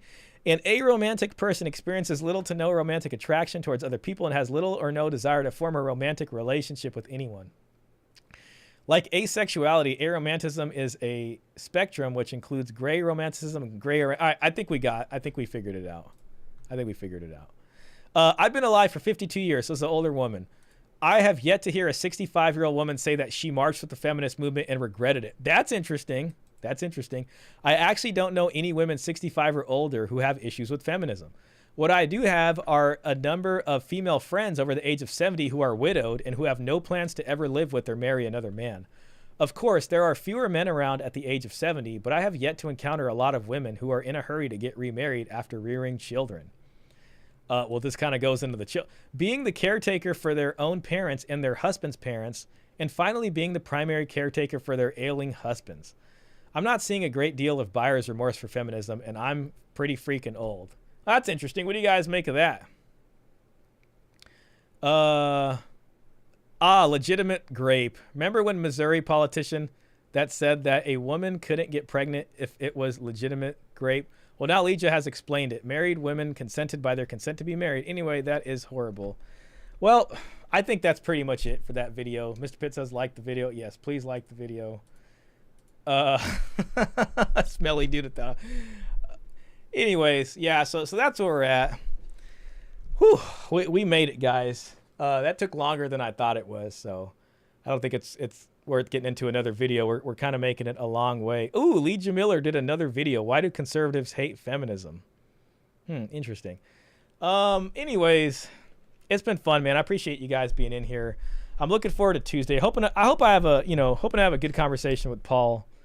And I'm definitely interested to hear his opinion. He is a learned man. I've been watching his YouTube channel, and he has a great series on Fight Club. I used to love that movie Fight Club when I was a kid. And he has I don't know how many, I'm on like part 6 now, but he breaks down the movie Fight Club and analyzes it from like a red pill lens. And he does a great job.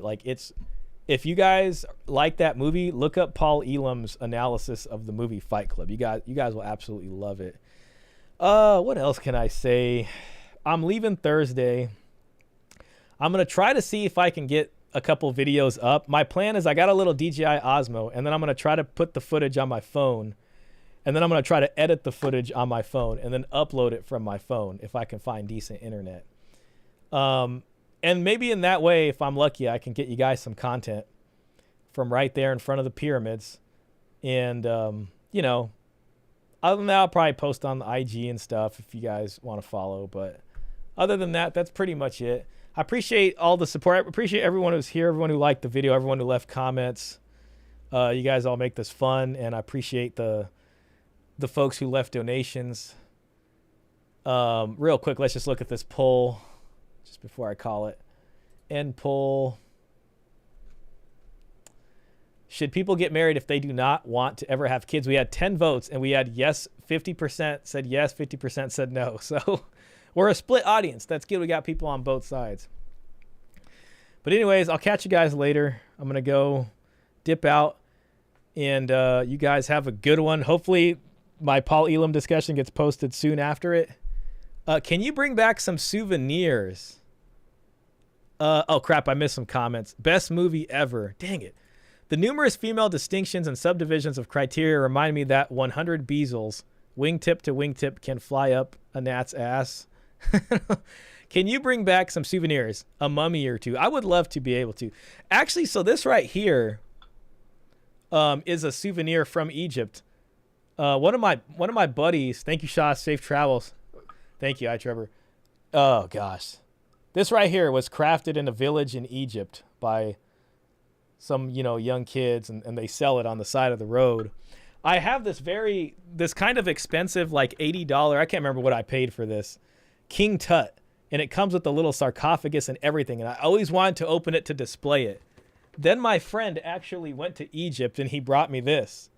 And I thought, I'm going to display this one because this came from Egypt, from his father's village, who was a man I respected a lot.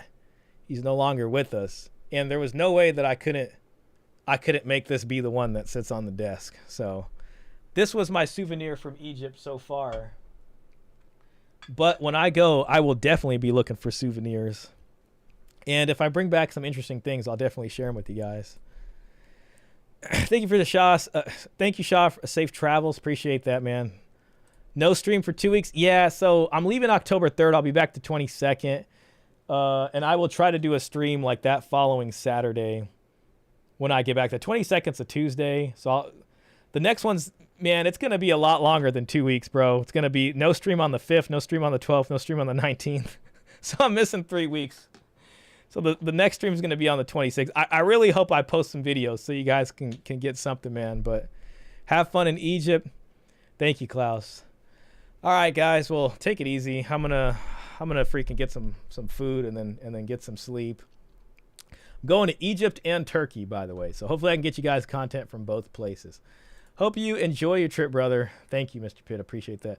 Post updates to the Discord whenever you can. We'd love to stay in touch. I definitely will. I'll have internet connection out there. I'll put pictures in there. I'll put pictures on there and the IG. All right, guys.